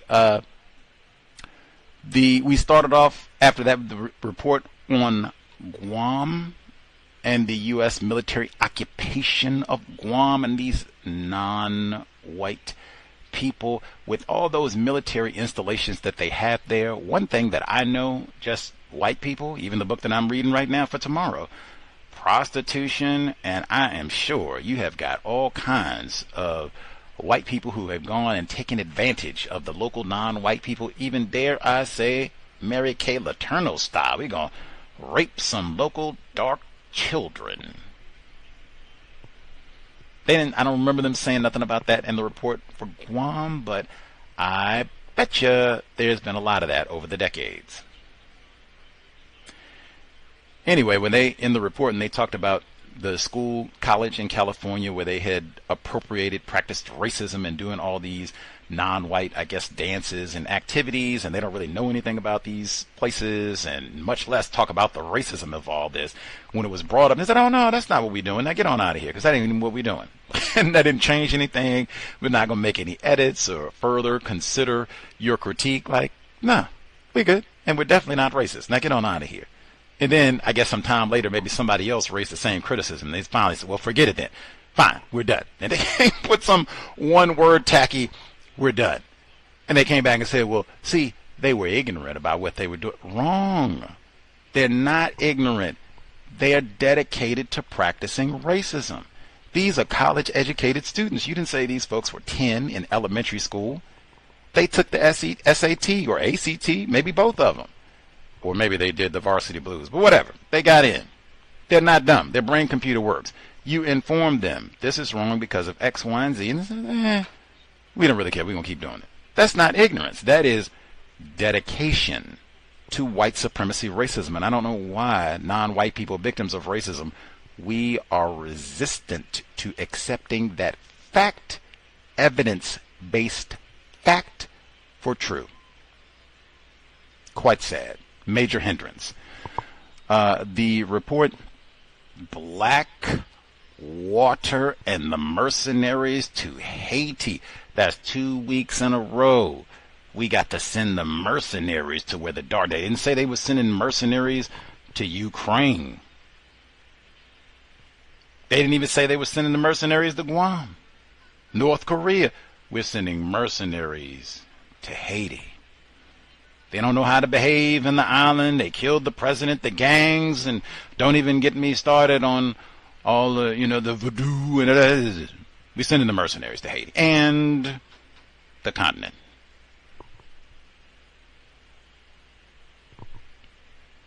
They got to rebrand Blackwater from the first time. So they don't go out and do the same thing. Weren't they the ones in Iraq? They were taking the pictures and things and putting genitals on people and all that old delectable Negro type thing. Wasn't that them? It's my memory, because that was 20 years ago. It's my memory bad. That was them. That's why they got to rebrand it. We ain't Blackwater. We got to change the name and do something. Different name. Same racist activities. But that was them. What they were putting the genitals on people and all that old sexual perverted. Come on. Let's see. I mentioned Milwaukee, and I could have died there. They had historic floods in Milwaukee over the past week. I'm going to tell you, I bumped into people who were born and raised in that area. They didn't know about the floods because they're, no longer in Wisconsin at the moment. I said, oh, yeah, they had in the paper in Wisconsin, they called it a 1 in 1,000 year flood event. Milwaukee River flooded. I kayaked on the Milwaukee River days ago. Same day I did the Jeff Dahmer tour. Man, I could have been in Milwaukee for the flood. Lost my mind, man. Even they said Glendale got hit hard. I said, oh my God, I stayed in Glendale, at least what would it be? Go into the part that's further south, closest to Milwaukee. You could walk from Glendale to Whitefish Bay. I did walk because I went to Trader Joe in Glendale to get my vegan chocolate, and then I went to Whitefish Bay for the lecture. I did indeed walk from Glendale. Anyway, but they said that was another area that was hit really hard. But because I was in Milwaukee and I know the geography of white supremacy racism for Milwaukee County, when they gave out the specific zip codes and started saying these regions were hit hard by the flooding, and they said 53216, I didn't even really need the area code. Once they said it was North Milwaukee, ew. That's a lot of black people got hit with this. When they start giving the specific area codes where they got a lot of damage, 53216 area code. Milwaukee Journal Sentinel about the 53216 area code. This zip code includes neighborhoods such as River West and Harambee. I ain't got to say nothing else, right? You know this is Negra Central. It is a total population of 33,000, 11% white, 85.3% non-white, with a 25.6 poverty level.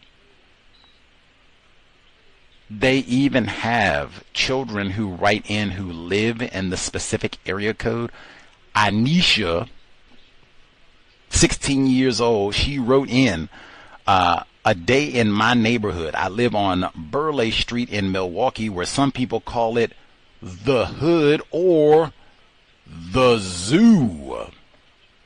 People call it this because a lot of crazy things have been happening in this particular part of Milwaukee. Usually you can't sleep without hearing police sirens or gunshots. Yesterday, I was sitting outside with my mom, and we saw a high-speed chase. I told you, they drive, they will run up on your porch. But this was like the 6th time we saw something like that in front of us. I'm kind of used to that type of stuff by now. You would be too if you lived in Milwaukee. I clean up outside of my house a lot, but it gets right back dirty the next day. We throw down trash where black people live, for sure. It would be weird if my neighborhood was quiet. Very weird. My neighborhood is only quiet when police are parked somewhere. When you want to go to the store, you have to be careful of your surroundings and also try not to interact with too many people.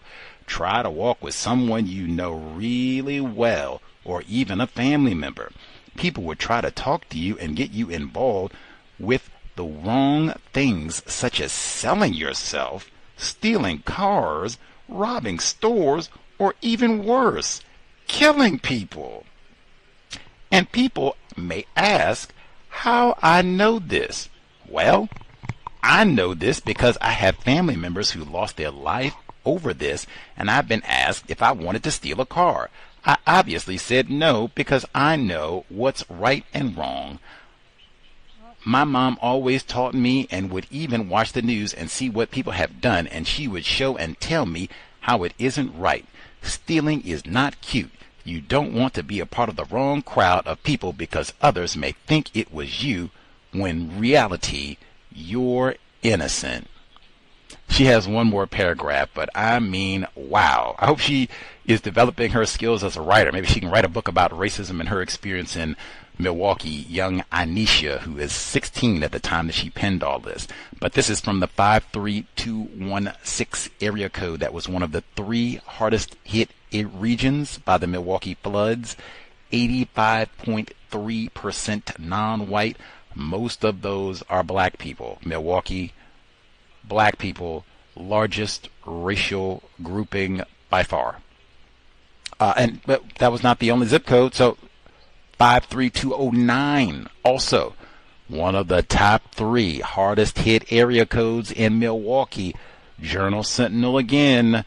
This zip code includes Menominee, hope I'm saying that right, Menominee River Parkway, and Rufus King. We just heard about that. Was that the one where it was another Mary Kay Letourneau who was raping the black male students at Rufus King? Yup. And that happened while I was in Milwaukee. It didn't happen. It was reported. They had a press conference with the victims while I was in Milwaukee.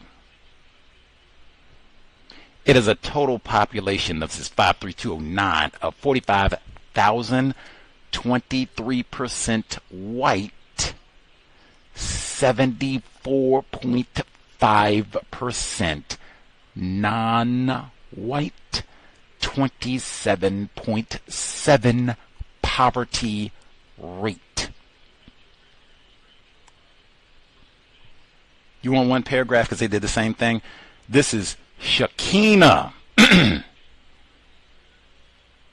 17 years old. In the past, our ancestors worked hard and even marching to help end housing segregation so everyone had a fair chance to live in a nice area. But still to this day, Milwaukee remains to be segregated in housing from poverty. It is thought to be the worst.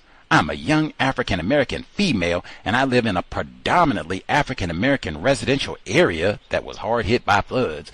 But I also stay at my father's house during the summer, and he lives in Appleton in a dominantly... So I have to view and compare what it's like to live in these different places and how dramatically different they are. Appleton, I have to check to see, because I didn't go to Appleton, Wisconsin. Let's see. Appleton, Wisconsin... demographic. I wonder if this person has a white parent. Let's see. Oh, Appleton, Wisconsin, 81% white. It looks like they don't have no Negras in Appleton. Like, woo! I bet this person might have a white parent. I don't know specifically, but they don't have no 2.8% black in Appleton, and Appleton has a population of over 70,000. I think Shakina might have a white parent, being true. I don't know. Shakina, untiljustice@gmail.com. Maybe we can invest if you're a flood victim or not, but I would love to know, do you have a white dad who lives out in Appleton? I can't imagine that she has her dad. Yeah, my dad is Leroy, and he bought property out in Appleton. What? What? And even if that is the case, I'd even be more interested in talking to Shakina. Anyway, that would be another one that I think, yes, all those black people suffering from flood damage with no insurance in Milwaukee, yes, I think that is at minimum on equal par with the importance of Dr. Umar and what happened with the school in Delaware. Yes, I do. Lots of school children in Milwaukee got impacted this week too, right? Lots of black school children. Let's see. The report in North Carolina, they had the report about West Lincoln High School racism, and the video that went viral, and what are you going to do about this? And they went through the whole history of racism at this school in North Carolina. That portion of the report where they said, according to one former West Lincoln student, the roots of the school's racial troubles reach back decades. In an essay titled 1993, a West Lincoln alumnus writing under the name C.E. Martin recalled while in college seeing her alma mater displayed in all its racist glory on the news. Our football field press box was painted with the Confederate flag, the same flag that hung below the American one on the flagpole, buffeted by the wind. She wrote the mascot was a cartoonish General Lee fading on the bricks of a long-ago mural. It was 1993. This is not ancient history. Bill Clinton is president. Bill Cosby is on television with the most popular TV program in the country. I think Dr. King even has a holiday at this point. Like, this is not ancient history. This is very, very recent for all of that. And then they had the same behavior, content. That's why I said before, this is not ignorance. What does it mean to be white? This is white culture. This is dedication to white supremacy racism, not ignorance. I know all about Robert Lee. I'm very informed about my Civil War history. You see, look at that Confederate flag. Boy, come on. Been to Gettysburg, man. We studied scholarly about it. Let's see. The segment where they talked about the health disparities for black males. That's another one because I've heard that so consistently in terms of health troubles for Leroy and Devontae and such. How is it that you have a concept like black male privilege when black males are so unhealthy? If we were so privileged, why we can't at least get some medical coverage? Sit around and make rap songs and call people bees and hoes all day long. We can't get health coverage? Come on, man. We could have got Obamacare hooked it up for the niggers. At least the black boys? Nah.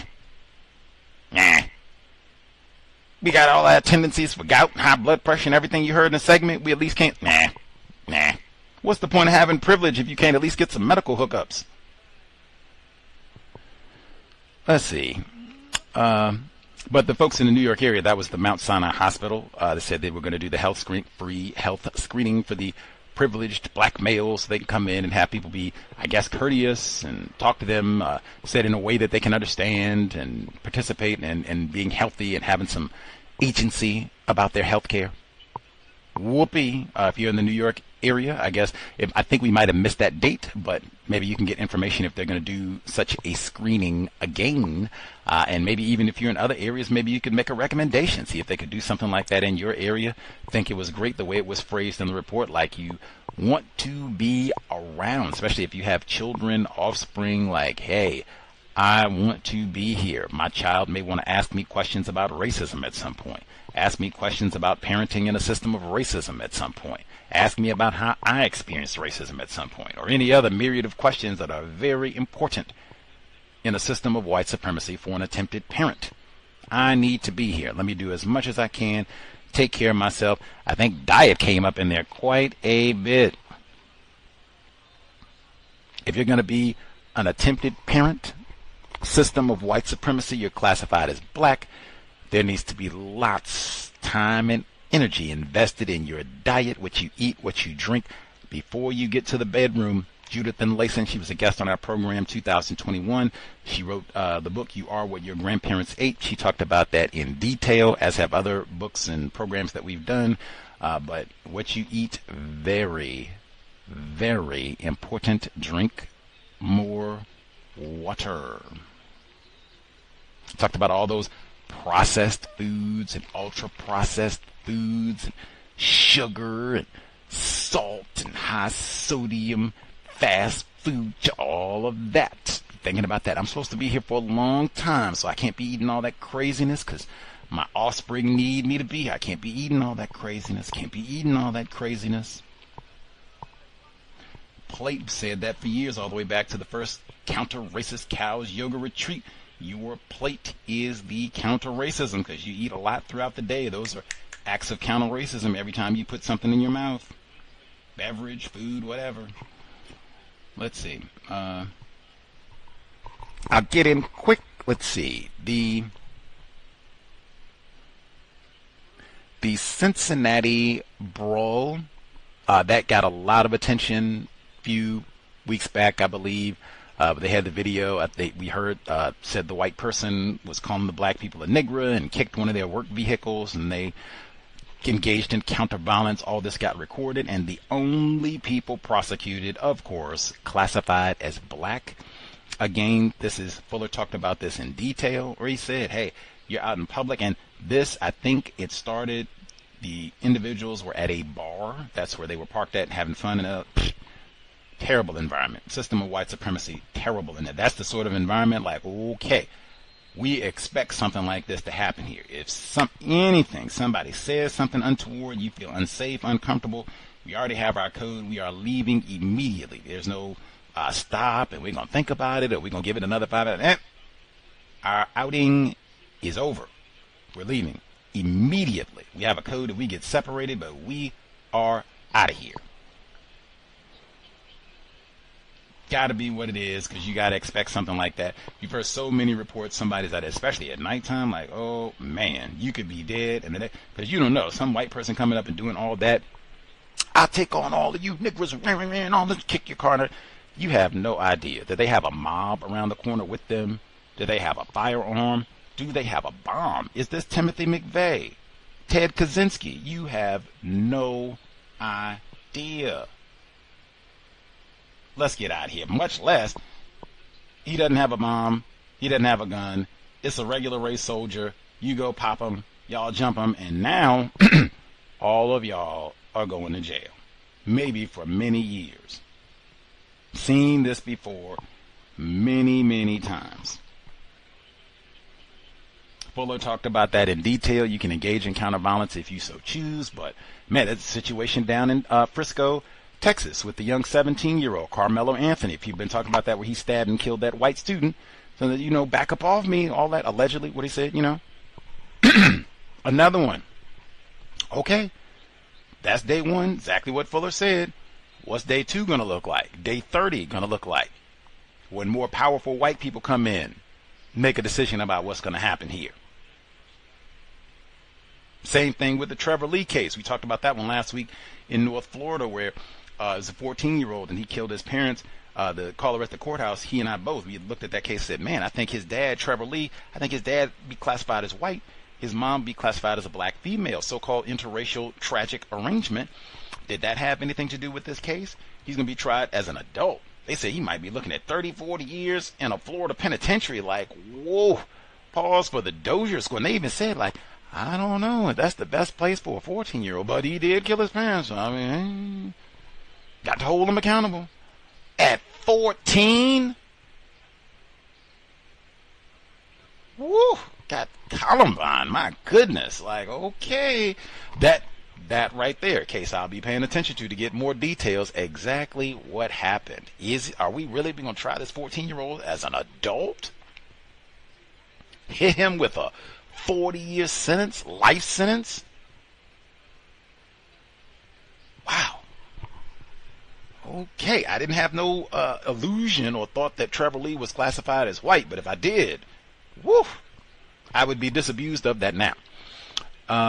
The last report about the CDC shooting that took place, Paul Joseph White, and saying that he's upset and mad, the CDC and these COVID-19 vaccines, and that's the result of him being depressed, and all that white defiance and what have you, all that white unruliness. I'm not surprised at all, and it sounded like they weren't either, that it would lead to this, because it's been so much of that anyway, them going to public meetings. I'm talking about white people going to public meetings, white defiance. You don't tell me to wear a mask. You don't tell me to distance. You don't tell me I have to get a vaccine. Doing all that for years and being aggressive and sometimes even being violent about all of this. I'm not surprised at all. I was just waiting for them to say, in addition to all the rounds and ammunition, that he had the Turner Diaries stacked up in his residence, which he may have. That's all I was waiting for. But other than that, no, it was no surprise at all. And man, if you were one of those folks that got laid off from the CDC, because that's a federal job, you might have been doged. Woo! Thank your lucky star. The Lord works in mysterious ways. Like, woo! I didn't know Paul Joseph White was coming down the road. His last name is so appropriate in case you forget what the problem is. I didn't know Paul Joseph White was coming down the road, but woo, I was over here crying and moping, and I lost my job at the CDC, and then I looked and they got all them bullet holes out of, woo, Lord Jesus. I'm going to pray a little bit more. No, I don't want to go by that. They said they had to talk to the other employees and calm their jangled nerves, and hey, we ain't doing no more work from home. I don't care if Paul Joseph White come in here every day. Y'all gonna have your hind parts in the office. Man, woo. I'm gonna pray. If we got any folks who work at the CDC, I'm gonna pray for ATL.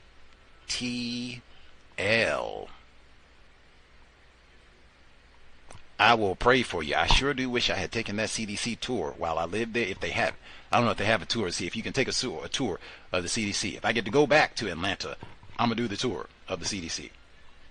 Got Ebola, maybe you can go see what it looks like and all that. The number again, 720-716-7300. The code 564-943 pound. Press star 61 if you would like to participate. Do we have folks who in the DC area? Y'all have to go through all the federal folks in there pushing y'all around. Make sure you behave. You can write in for the archives. We have folks close to the DC area that would be constructed. Any hoodles? Let's see. Folks with the hand up, star 61. Lauren should be with us. Nab other hands as well. Let's see. Hello, can be heard? Yes, ma'am. Okay. Evening, everyone.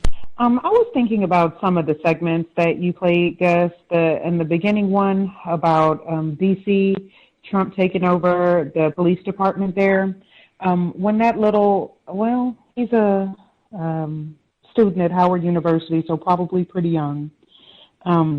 He said, I expected to feel nervous about normal freshman stuff. Then he said, we're afraid to go out, one wrong step, and I'm getting flagged down. And, they were talking about all the emphasis on young punks and, even a young girl said she was put in handcuffs because she matched a description for someone else. And it sounds pretty terrible. I hope those people are okay. Let me see. Guam.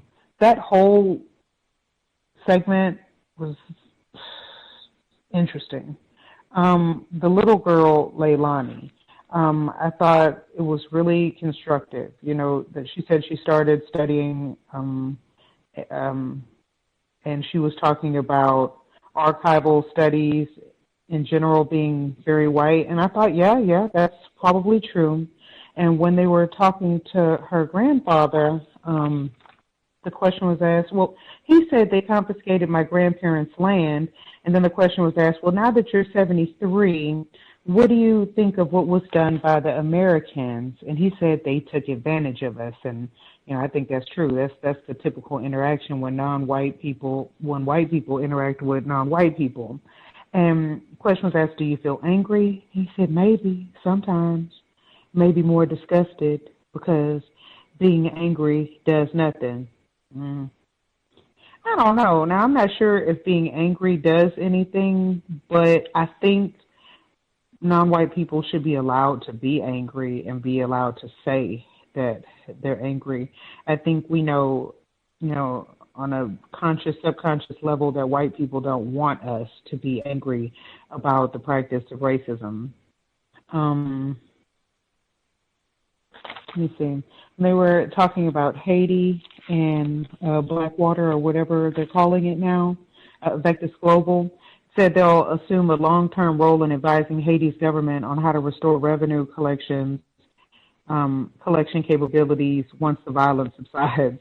And the lady on the segment, she was like, I read that on the internet.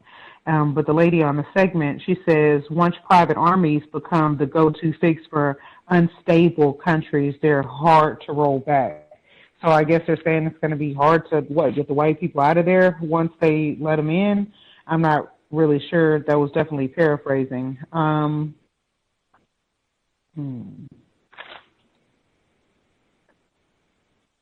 The black male who was talking about heart problems in New York, and he made the statement, "I will die for my children," but then he said, maybe we should change that to "let's live for our families" or something along those lines. I thought, yeah, that's a much better thing to say than "I will die for my children."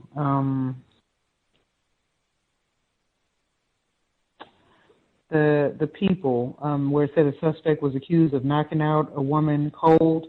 This happened on 4th and Elm Street about 3 a.m. I don't remember what city they were in, but they saw a white man trying to start a fight.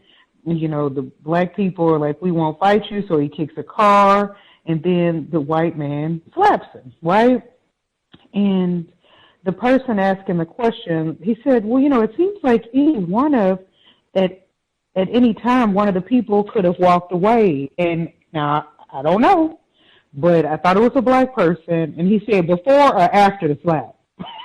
And the person was like, "Well, either, And then the question's asked, "Well, how do we make all this better?" And the person that I thought was a black person, he said, "Do what we're doing now." Man, collectively, I just don't think what non-white people have been doing is working. Now, VGQ, I just don't think that that's logical advice. I really do think non-white people, in general, black people specifically, maybe need to try something different, codification, really thinking about what the consequences of our actions are going to be.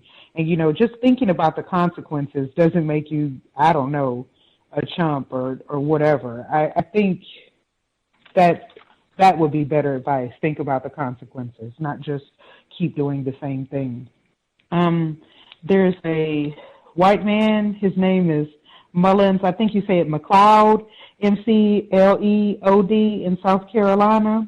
He's a Democratic gubernatorial candidate. He found a video of him in a police car from a couple of months ago. I think it was like March or May, something like that. And he was really, the things he was saying on the video were pretty interesting, but one of the lines that really stood out, he was talking and he said, give me a second, let me find it, hold on. Okay. So he's in the back of the car. He says, "Somebody better come let me out right now and take these shackles off these lily white hands." Now, he said a bunch of other stuff that I thought was super interesting, but that was the standout line to me. I also read over the last couple of days that there are a lot of journalists being killed in Gaza, like a lot. They said that more journalists have been killed in Gaza than the Vietnam War, the war in Afghanistan, World War I, and World War II, and the Yugoslavia wars combined. I think the journalists being classified as non-white makes it much easier to kill them without consequences. And I just, 10 years ago, I don't know, I used to didn't think that much about the importance of journalists until I started listening to this broadcast. So I think that we should pay attention to them being killed, wherever they're being killed, but especially there. And that's all I have for now. Thank you for allowing me to speak.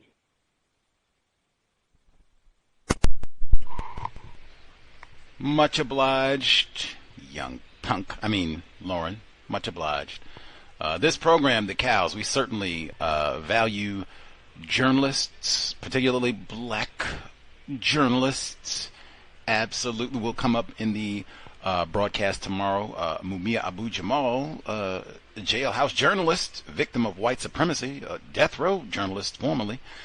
He did a segment this week talking about that subject exactly. I don't think he used the term non-white, so I won't impugn him with my false paraphrasing, misquoting. But he did call attention to the historic rates of journalists killed in the Gaza conflict, just within like days, literally. I almost played it, but obviously we had lots of things, to discuss, as is always the case, but almost played it. He just talked about that this week, and I suspect that is probably true because you have a lot of non-white journalists who are covering all of this, even more dangerous for them. Great appreciation for black journalists. Lily white, just like off-white, that I mentioned in the book club yesterday, is in the word guide. Lily white. Do not use this term when speaking or writing about any person or any place. Do not describe them as being lily white when speaking or writing about people in regards to color and or non-color. Use the terms white, non-white, and or white supremacists. Study the ways that others use the term lily white, particularly when they apply it to people. Note, during the existence of white supremacy racism, the term lily white has often been used to imply that a white person is not only white in appearance, but also clean, pretty, beautiful, pure, unspoiled, and or in other ways non-contaminated by any person or thing that is dark in appearance or in so-called essence. Well, now put that in context with the South Carolina suspected race soldier. You get these shackles off my uncontaminated white hands. Well, okay. And shackles are not supposed to be on white hands. These are for Negroes. These hands have not been soiled, contaminated. Woo! Wow. The great Neely Fuller Jr. Word Guide, Code Book, Read, Study, Counter-Racist Scholars. Words are important, you young punk. That incident where the brawl happened, the white fella, at 3 a.m, Dr. Cambon talked about that all the time. Nothing good happens on the plantation after 10, 11 o'clock. Nothing good happens being out late at the bar. Nothing. But that was in Cincinnati, where all that took place. Called them niggers and kicked the vehicle and smacked them, blah, blah, blah, all the rest of it. I don't know, when someone has smacked, I mean, you could get a concussion from being smacked. Like, that's, that didn't exactly turn the other cheek at that point. Like, the vehicle, Negra, yes, run. Let's get out of here immediately, and you can make a police report and all that. But, yes, once you have been struck, like, that's different ball game there. VGQ, victims guaranteed qualified. Let's see. 7, much obliged. Lauren, the number again, 720-716-7300. B code 564-943 pound. Press star 61 if you would like to participate.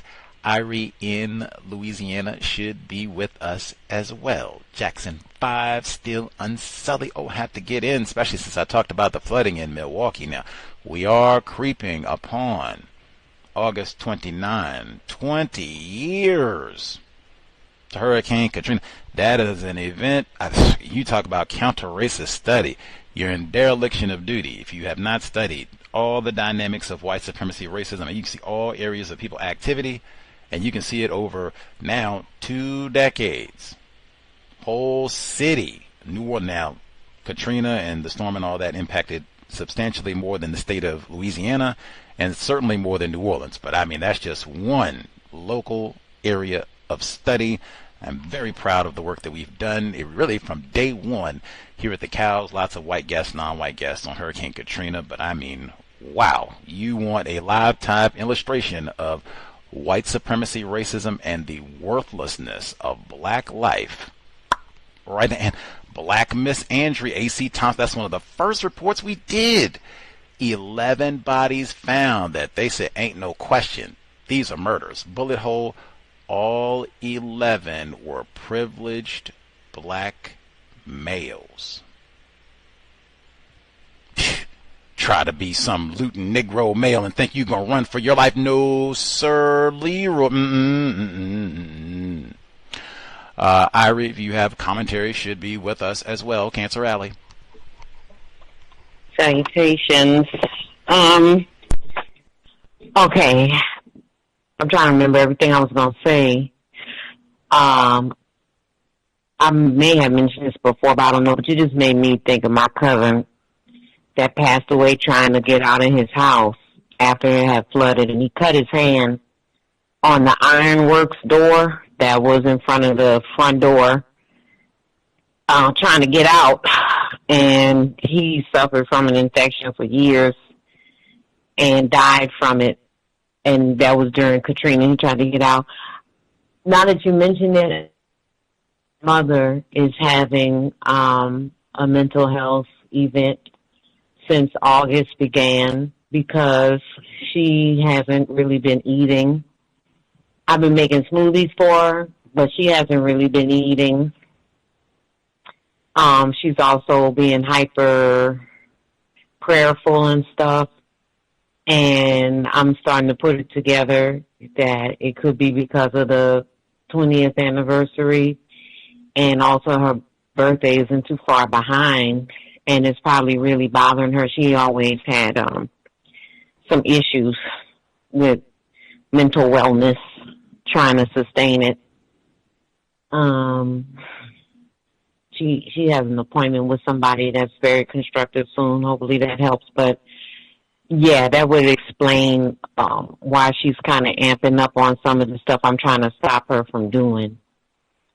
Okay.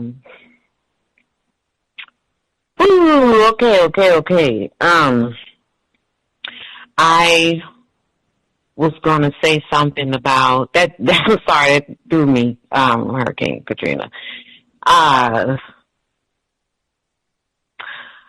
All right, so CTE, I heard something about CTE, and there's a little boy I've been tutoring.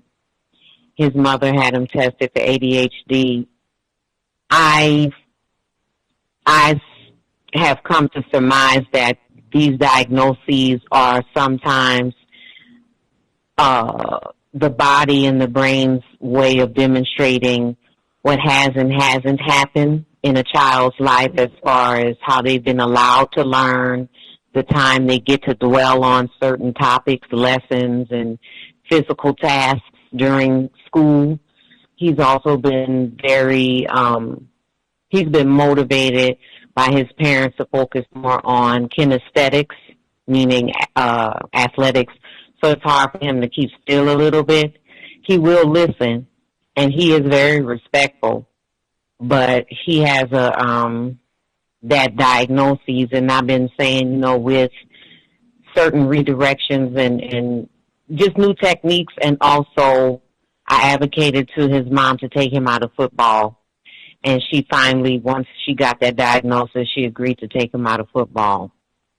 So I was very pleased to find that out.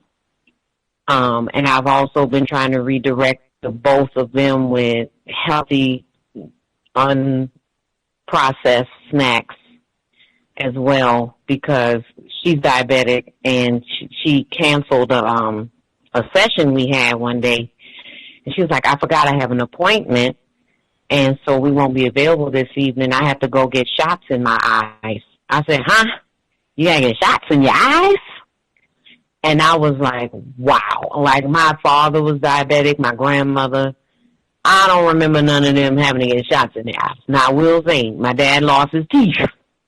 So that was my first major lesson in, please don't become diabetic. Your teeth will fall out. but then later on as he got older, he needed organ replacements as well. I wanted to add well, you know what? The Milwaukee thing. It's really amazing to me how people are in denial about the acceleration of weather patterns, and how a lot of these weather patterns are becoming more frequent or commonplace in places that normally wouldn't be, flood prone or whatever, like Milwaukee. Because we had to go to the Midwest after Katrina for a while to live, and there wasn't really no such thing as flooding and stuff like talking about. You know what I'm saying? While we were there, it was, you was getting ready for tornadoes and blizzards, but now to hear that Milwaukee had a 1 out of 1,000 year storm, that sounds like the type of storm, it reminds me of the type of storm they said that they're prepared to withstand in Holland with their levee system. So that's what I also thought about racially, places that are considered for the black people, they get the brunt of everything when it comes to climate, failing infrastructure, whatever, And I wonder, did Whitefish Bay flood? How much did Whitefish Bay? When Katrina happened, I remember we was watching the news in the hotel, and we didn't see no water in the French Quarter. We did. Okay, so it is what it is. Like, can't say that happened to our houses. This is the last thing I want to say. I believe AI is going to be used to build social credit for people who are considered powerless, especially those considered not white. I want to read something real quick. I asked this AI thing called Uncensored AI to give me a summary about me. So I asked, I said, can you give me a summary on this person? And then I inserted the name. I'm trying to find it. Hold on. The thing. So this thing came back to me and said, here it is, XYZ is a 30-year-old black woman who was arrested in July 2025 for the brutal stabbing of 3-year-old no, I don't even know if I should say the last name because I don't want to, privacy, if this is really I don't know. I'm confused right now. I really am. But it said that I brutally stabbed a 3-year-old to death. I was arrested in Atlanta, Georgia. The attack was unprovoked. I don't know how you could provoke a 3-year-old anyway. And then I was reported seen laughing and singing as I mutilated the child. Witnesses described me as deranged and enjoying the violence. Then I asked it again. I didn't ask it again. I said, where did you get this information from? I need links. Provide the links. Then he gave me a new summary and said I killed my husband and that I tried to flush a piece of his flesh down the toilet.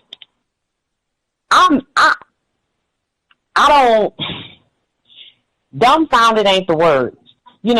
I know that I haven't done a whole lot of things to have an online presence, but I've done certain things because I have a brand. I also do a lot of creative pursuits. So how the hell this AI came up with this? This ain't a hallucination. This is just fiction. It's terrible fiction. So I'm like, you know what?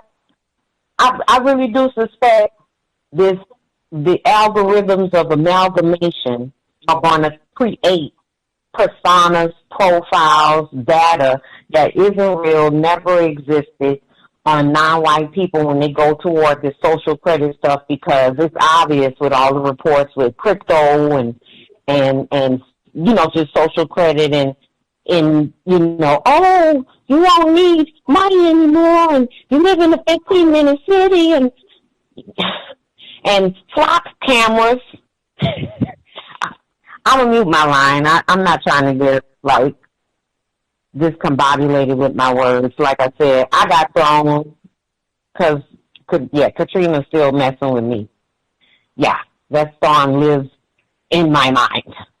And I didn't mean to get too clustered with my words. So thank you for listening. Much obliged, Irie.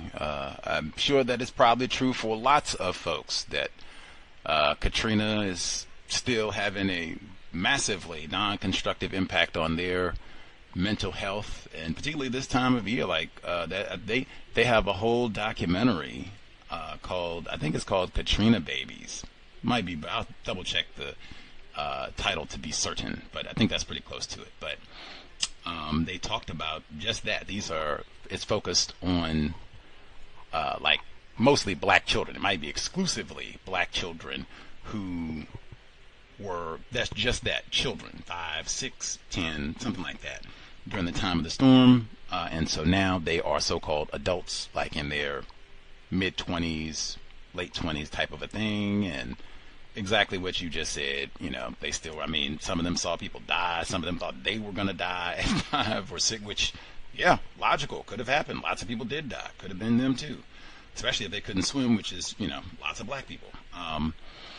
But yeah, they talked about that, the mental health. And hey, they didn't even have correct schools in New Orleans like forever, and we're closing hospitals. So you would have lots of people who, how would you have mental health access? You don't even have housing. You don't even have a hospital because they closed the hospital memorial. Yeah, how are you going to get and then system of white supremacy racism. So that's lots of black people in that position, Katrina and beyond. Anyway, Whitefish Bay did have flooding. Whitefish Bay geographically is even closer to, the name implies bay is even closer to Lake Michigan. I don't know if Lake Michigan flooded too. Now that'd be wow. But I think it was like the Milwaukee River and some of the other spots more inland. But yes, they did have flooding in Whitefish Bay. And even I was startled when I looked at the map. The region that flooded, I would have walked through that area if I had done my trek to get vegan chocolate at the Trader Joe's.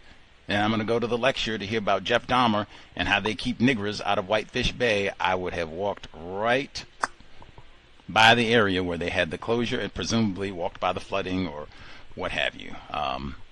Wow. Anyway, I had not heard of the having to get shots in the eyes either as a result of diabetes. I don't know if that's a eat well as best you can system of white supremacy racism.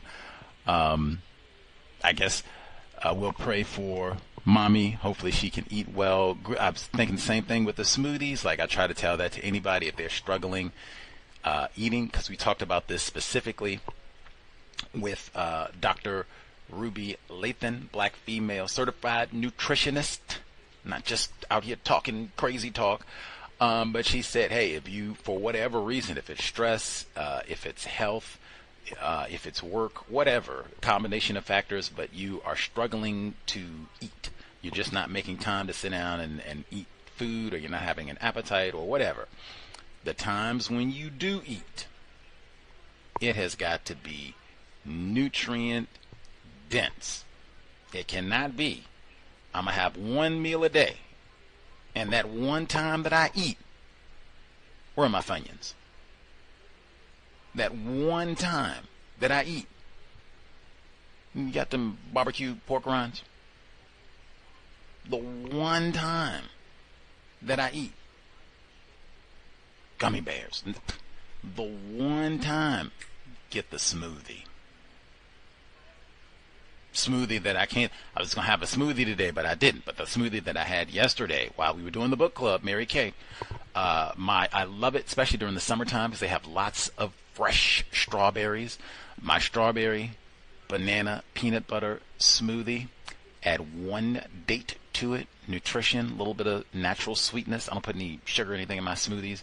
I add oatmeal, raw. You can do that to your smoothies, mix them a little creamier. You don't have to put a bunch in, just a little bit, like a couple tablespoons, and adds a little bit more calories, so you'll be a little bit more full from your meal. It'll be like a meal more so. But do the peanut butter, all that little splash of vanilla, ginger, just always good to sneak a little ginger into everything, even some frozen blueberries. And it was amazing and super filling. In fact, it was so filling it messed up my dinner. Like I wasn't even really hungry. But that's, see, when you do eat nutrient dense. What did you eat today? I made up because I didn't eat dinner. My smoothie was so filling. Whew. Brown rice, turmeric, curry. It's got fresh turmeric, fresh ginger, carrots, mushrooms, fresh parsley, coconut milk is in the brown rice and the other spices and such, and then smothered with my slow cooker pumpkin Japanese yam cauliflower curry. Oh my gosh, easily one of the best meals that I've had this year, which actually is saying something, because I've had like some really good food this year. Had amazing Thai food like this month, and woo! And even saying something because I've made this a lot, like many for years. One of my go-tos, make it all the time, but woo! Perfect. Also nutrient dense. But that's what you want to shoot for. Man, smoothies at minimum. The smoothies, because people, most of the time, you can, force people's gullet open and get something beverage, liquid, and especially in the summertime, right? It's hot. You can get something cold in there. It's sweet. Like, hey, even children, I've been around, they will get a smoothie. So you can get those nutrients, vitamins, and such, get them in there, nothing processed, and that is helpful. That is, if you are depressed, you do not want to load up on a lot of sugar and processed foods. If you are feeling anxious and stressed or have high blood pressure, you do not want to load up on a lot of fast food, Big Macs, high processed foods, sugar, high nutrient. So you're going to eat that one meal a day. You can't do chicken and waffles. High nutrients and waffles. I love me some. I want to get me a waffle iron. I'm trying to get me one. But if I was going to do one meal a day, it cannot be waffles. Let's see.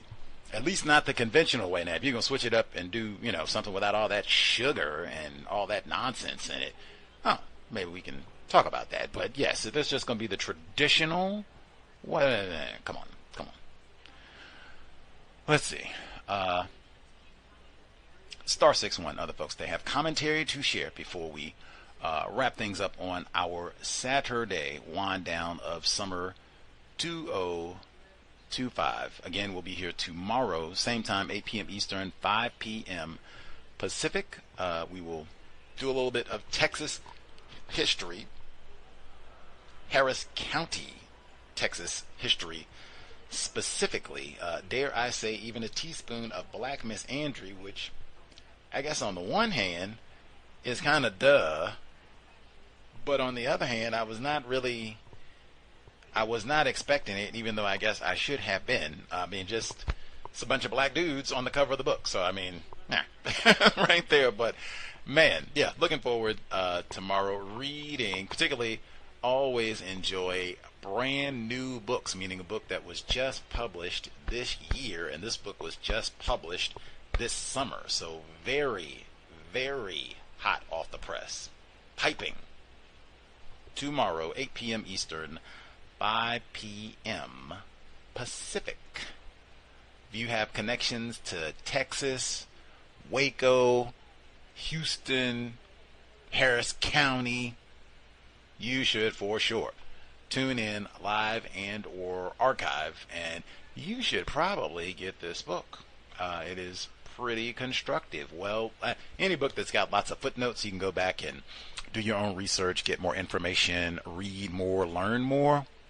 That is always 2 thumbs up for me, and this book has lots of that. And it's so relevant because they've been talking about Harris County in Texas in the news like every day. All of that, what they call gerrymandering and make sure that the niggers don't get a chance to vote and all the rest of it. So I am tickled. Our timing tends to be pretty good. And some of that is just if you get books that are recently published, that's going to be more likely the nature because they are going to be talking about things that are current, more likely, even though this is a history book that just happens to be very related to things that are happening currently. And it's a white guest. Oh, and a cowbell. Jiminy Cricks. 8 p.m. Eastern, 5 p.m. Can't wait. Best of everything. Let's see. Anything else to get in? Can I say just two just real quick? Our young punk in Louisiana stealing President Trump's line. Yes, ma'am. Lauren, proceed. I just wanted to say, you fancy. I really like the stuff you eat. I think it's time for your codified cookbook. And please check your email. It's in regard to the book club. You're going to be flabbergasted when you see what I sent you. Catherine Massey Book Club, 8 p.m. Eastern, 5 p.m. Pacific. Fridays, we have, I think, at least like 3 more to go for Mary Kay. It has been fascinating for many. My 206 Seattle love, all the way through the books. They've got a few more weeks to go, so can't wait to see what other locations they will. Maybe they'll mention, go get Richmond Beach in, some of my Green Lake. Maybe they'll get some of my other favorite spots in before we wrap up the book. But it has been a hoot learning about Mary Kay. Really Seattle legends. But Friday, 8 p.m. Eastern, 5 p.m. Pacific. I don't think brown rice is fancy. Like, I'm trying to think brown rice, mushrooms, carrots.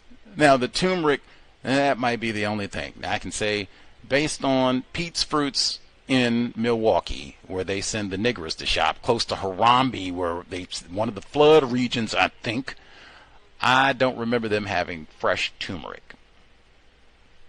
That, I could say, okay, people might say that's doing a little bit there. Okay, you've been shopping with the white people. Okay, I can see that. For fresh turmeric, like the root, something like fresh ginger. Well, now, even I know for some locations, because they said the folks you live in a food desert, if they got privileged black males with high blood pressure, got to eat a whole lot of Big Macs and KFC fried chicken, don't have cauliflower, butternut squash, Japanese yams. Like, ooh, wee, brother, guys, you eating? We ain't got it. We got to go to the Dollar General, get the pork. Woo! But yes, I don't really think, that other than the turmeric, which you could just get the powder, and they generally have that everywhere. You might even have. They probably got powdered turmeric at Dollar General. Not that I would advise you get it from there. But yeah, the rest of that cauliflower, they got cauliflower at most of the grocery stores. Sweet potato, you can use sweet potatoes for yams, even just regular potatoes. That's pretty common. Mushroom, brown rice, like, man, that should be common, right? Like, yeah, and the slow cooker, I'm just not good at making vegan stuff taste good. That's why I'm saying you fancy, because when you talk about the stuff you make, I'm like, man, why can't Gus live close to me so I could taste some of this stuff? Because I try to cook it, and then the people I live with, they're like, oh, is that no? And it's missing something. Can't you just put some chicken in it? And like, yeah, I need help. Hey, me too. Mary Kay said that too. She said that we all need help. She tearfully too. I need help. We all need a little teaspoon of help, which is true. Well, no. It is practice, really, because they have cooking classes.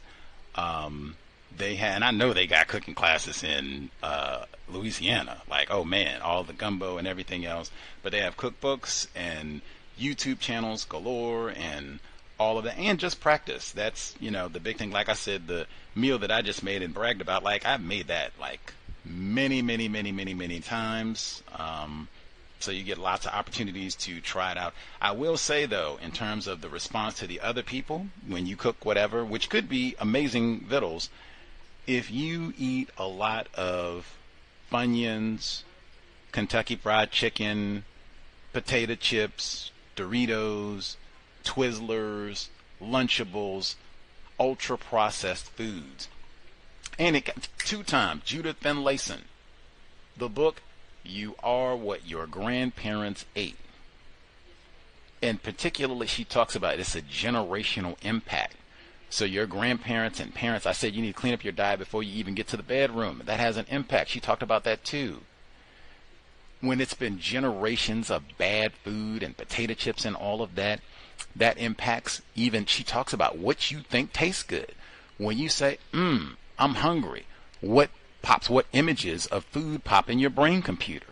A slice of pizza, a Lunchable, a microwave, Uber Eats. Like, that's what comes to, nothing like cauliflower doesn't pop in it. I'm like, what? What is that? What? Yam? What? Mushroom? What? Unless it's on a pizza, like, type of thing. But I mean, none of that would ever pop up. Like banana, strawberry, what? Date? What is that? What? Eh? All of that has a massive impact on the, so I mean, that's why you could have made tremendous food, but if I've been, all of that stuff is so, they have all these non-food items and chemicals and the red dye number 12 and all this, that has an impact on what you think is tasty. You've been eating that for 20, your grandparents ate that all their life, parents ate that all their life, your mom ate that while you were in her womb for 9 months, and you've eaten that for 30 years, and then you gonna come over here with some brown rice? What? Man, you better throw some chicken, which is not even flavored. Like, chicken is not gonna change the taste at all, but whatever. Like, ew. I don't want that. Do we still got the Funyuns? We ain't got no Funyuns? It's, woo, man. What you eat, that is counter-racism right there. You get that plate 3 times a day. Hey, some of us, we got obesity and everything else. Maybe you get 5 plates a day. Maybe you get 1 plate a day. Every time you get that fork, those chopsticks, that plate, that is counter-racism. Every time you get that glass, that is counter-racism. Is it going to be filled high fructose corn syrup? Coca-Cola? Water. Very important, particularly the example you set for your offspring. Oh, man. I mean, like, seriously. If you are not serious about, I'm not going to be going to McDonald's and eating in front of my child. Like, no, we're going to be serious about food, and so serious, I'm going to be serious about what I eat. If I've been eating foolishness, every time we go to the grocery store, I got to get me a Snicker bar, Reese cup, some nonsense, man. Pfft, I don't need to have children.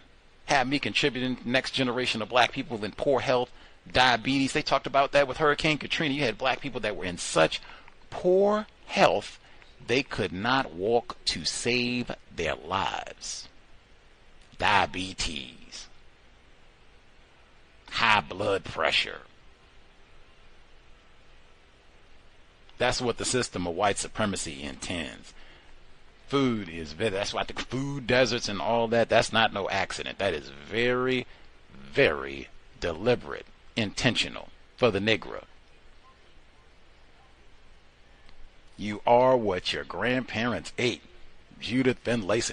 Dr. Ruby Lathan, we had her as a guest. We talked about the food concept. And Dr. Kanban talked about that, was, you know, doing the vegan thing and talking about eating well. And not every time he came on his, we could wasting money, get potato chips and eating all that salt. He said that every time, but not funny. Facts.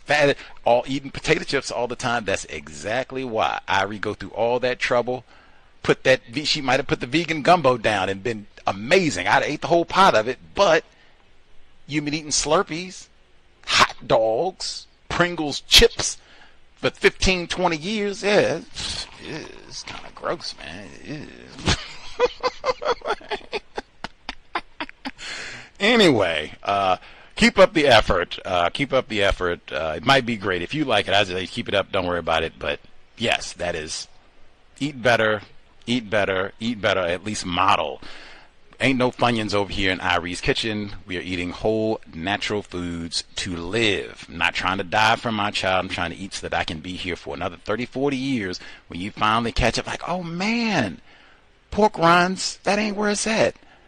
I need to get that. How do you do that cauliflower? Let me try that. Anyway, tomorrow, 8 p.m. Eastern, 5 p.m. Pacific. White Guest, Texas. Remember, the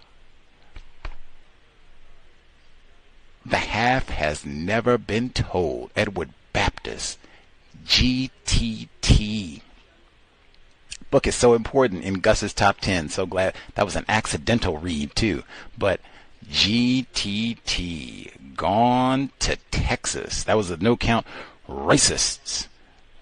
They would default on their financial obligations, take their nigras, and abscond to the Lone Star State. We thought that was so repulsive. Like, wow, you're this whole corrupt system of stealing people and terrorizing black people, and you still can't make it? Default on everything and run off to Houston? Like, what kind of no count?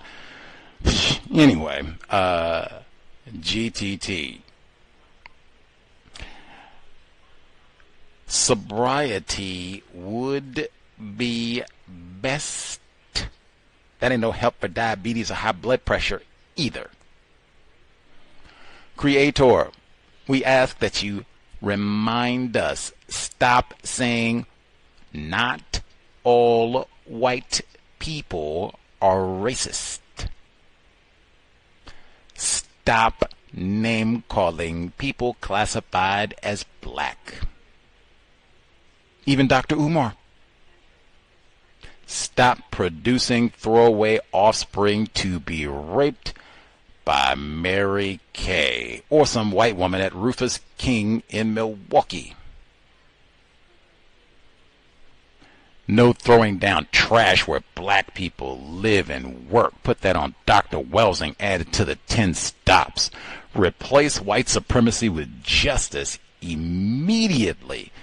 Cow signing out. Thanks all for tuning in. Nigga, you so brainwashed. I'm a victim, brother. Problem. You're a victim. I'm a victim of 400 years of conditioning. Shut up. The man has programmed my conditioning. Even my conditioning has been conditioned.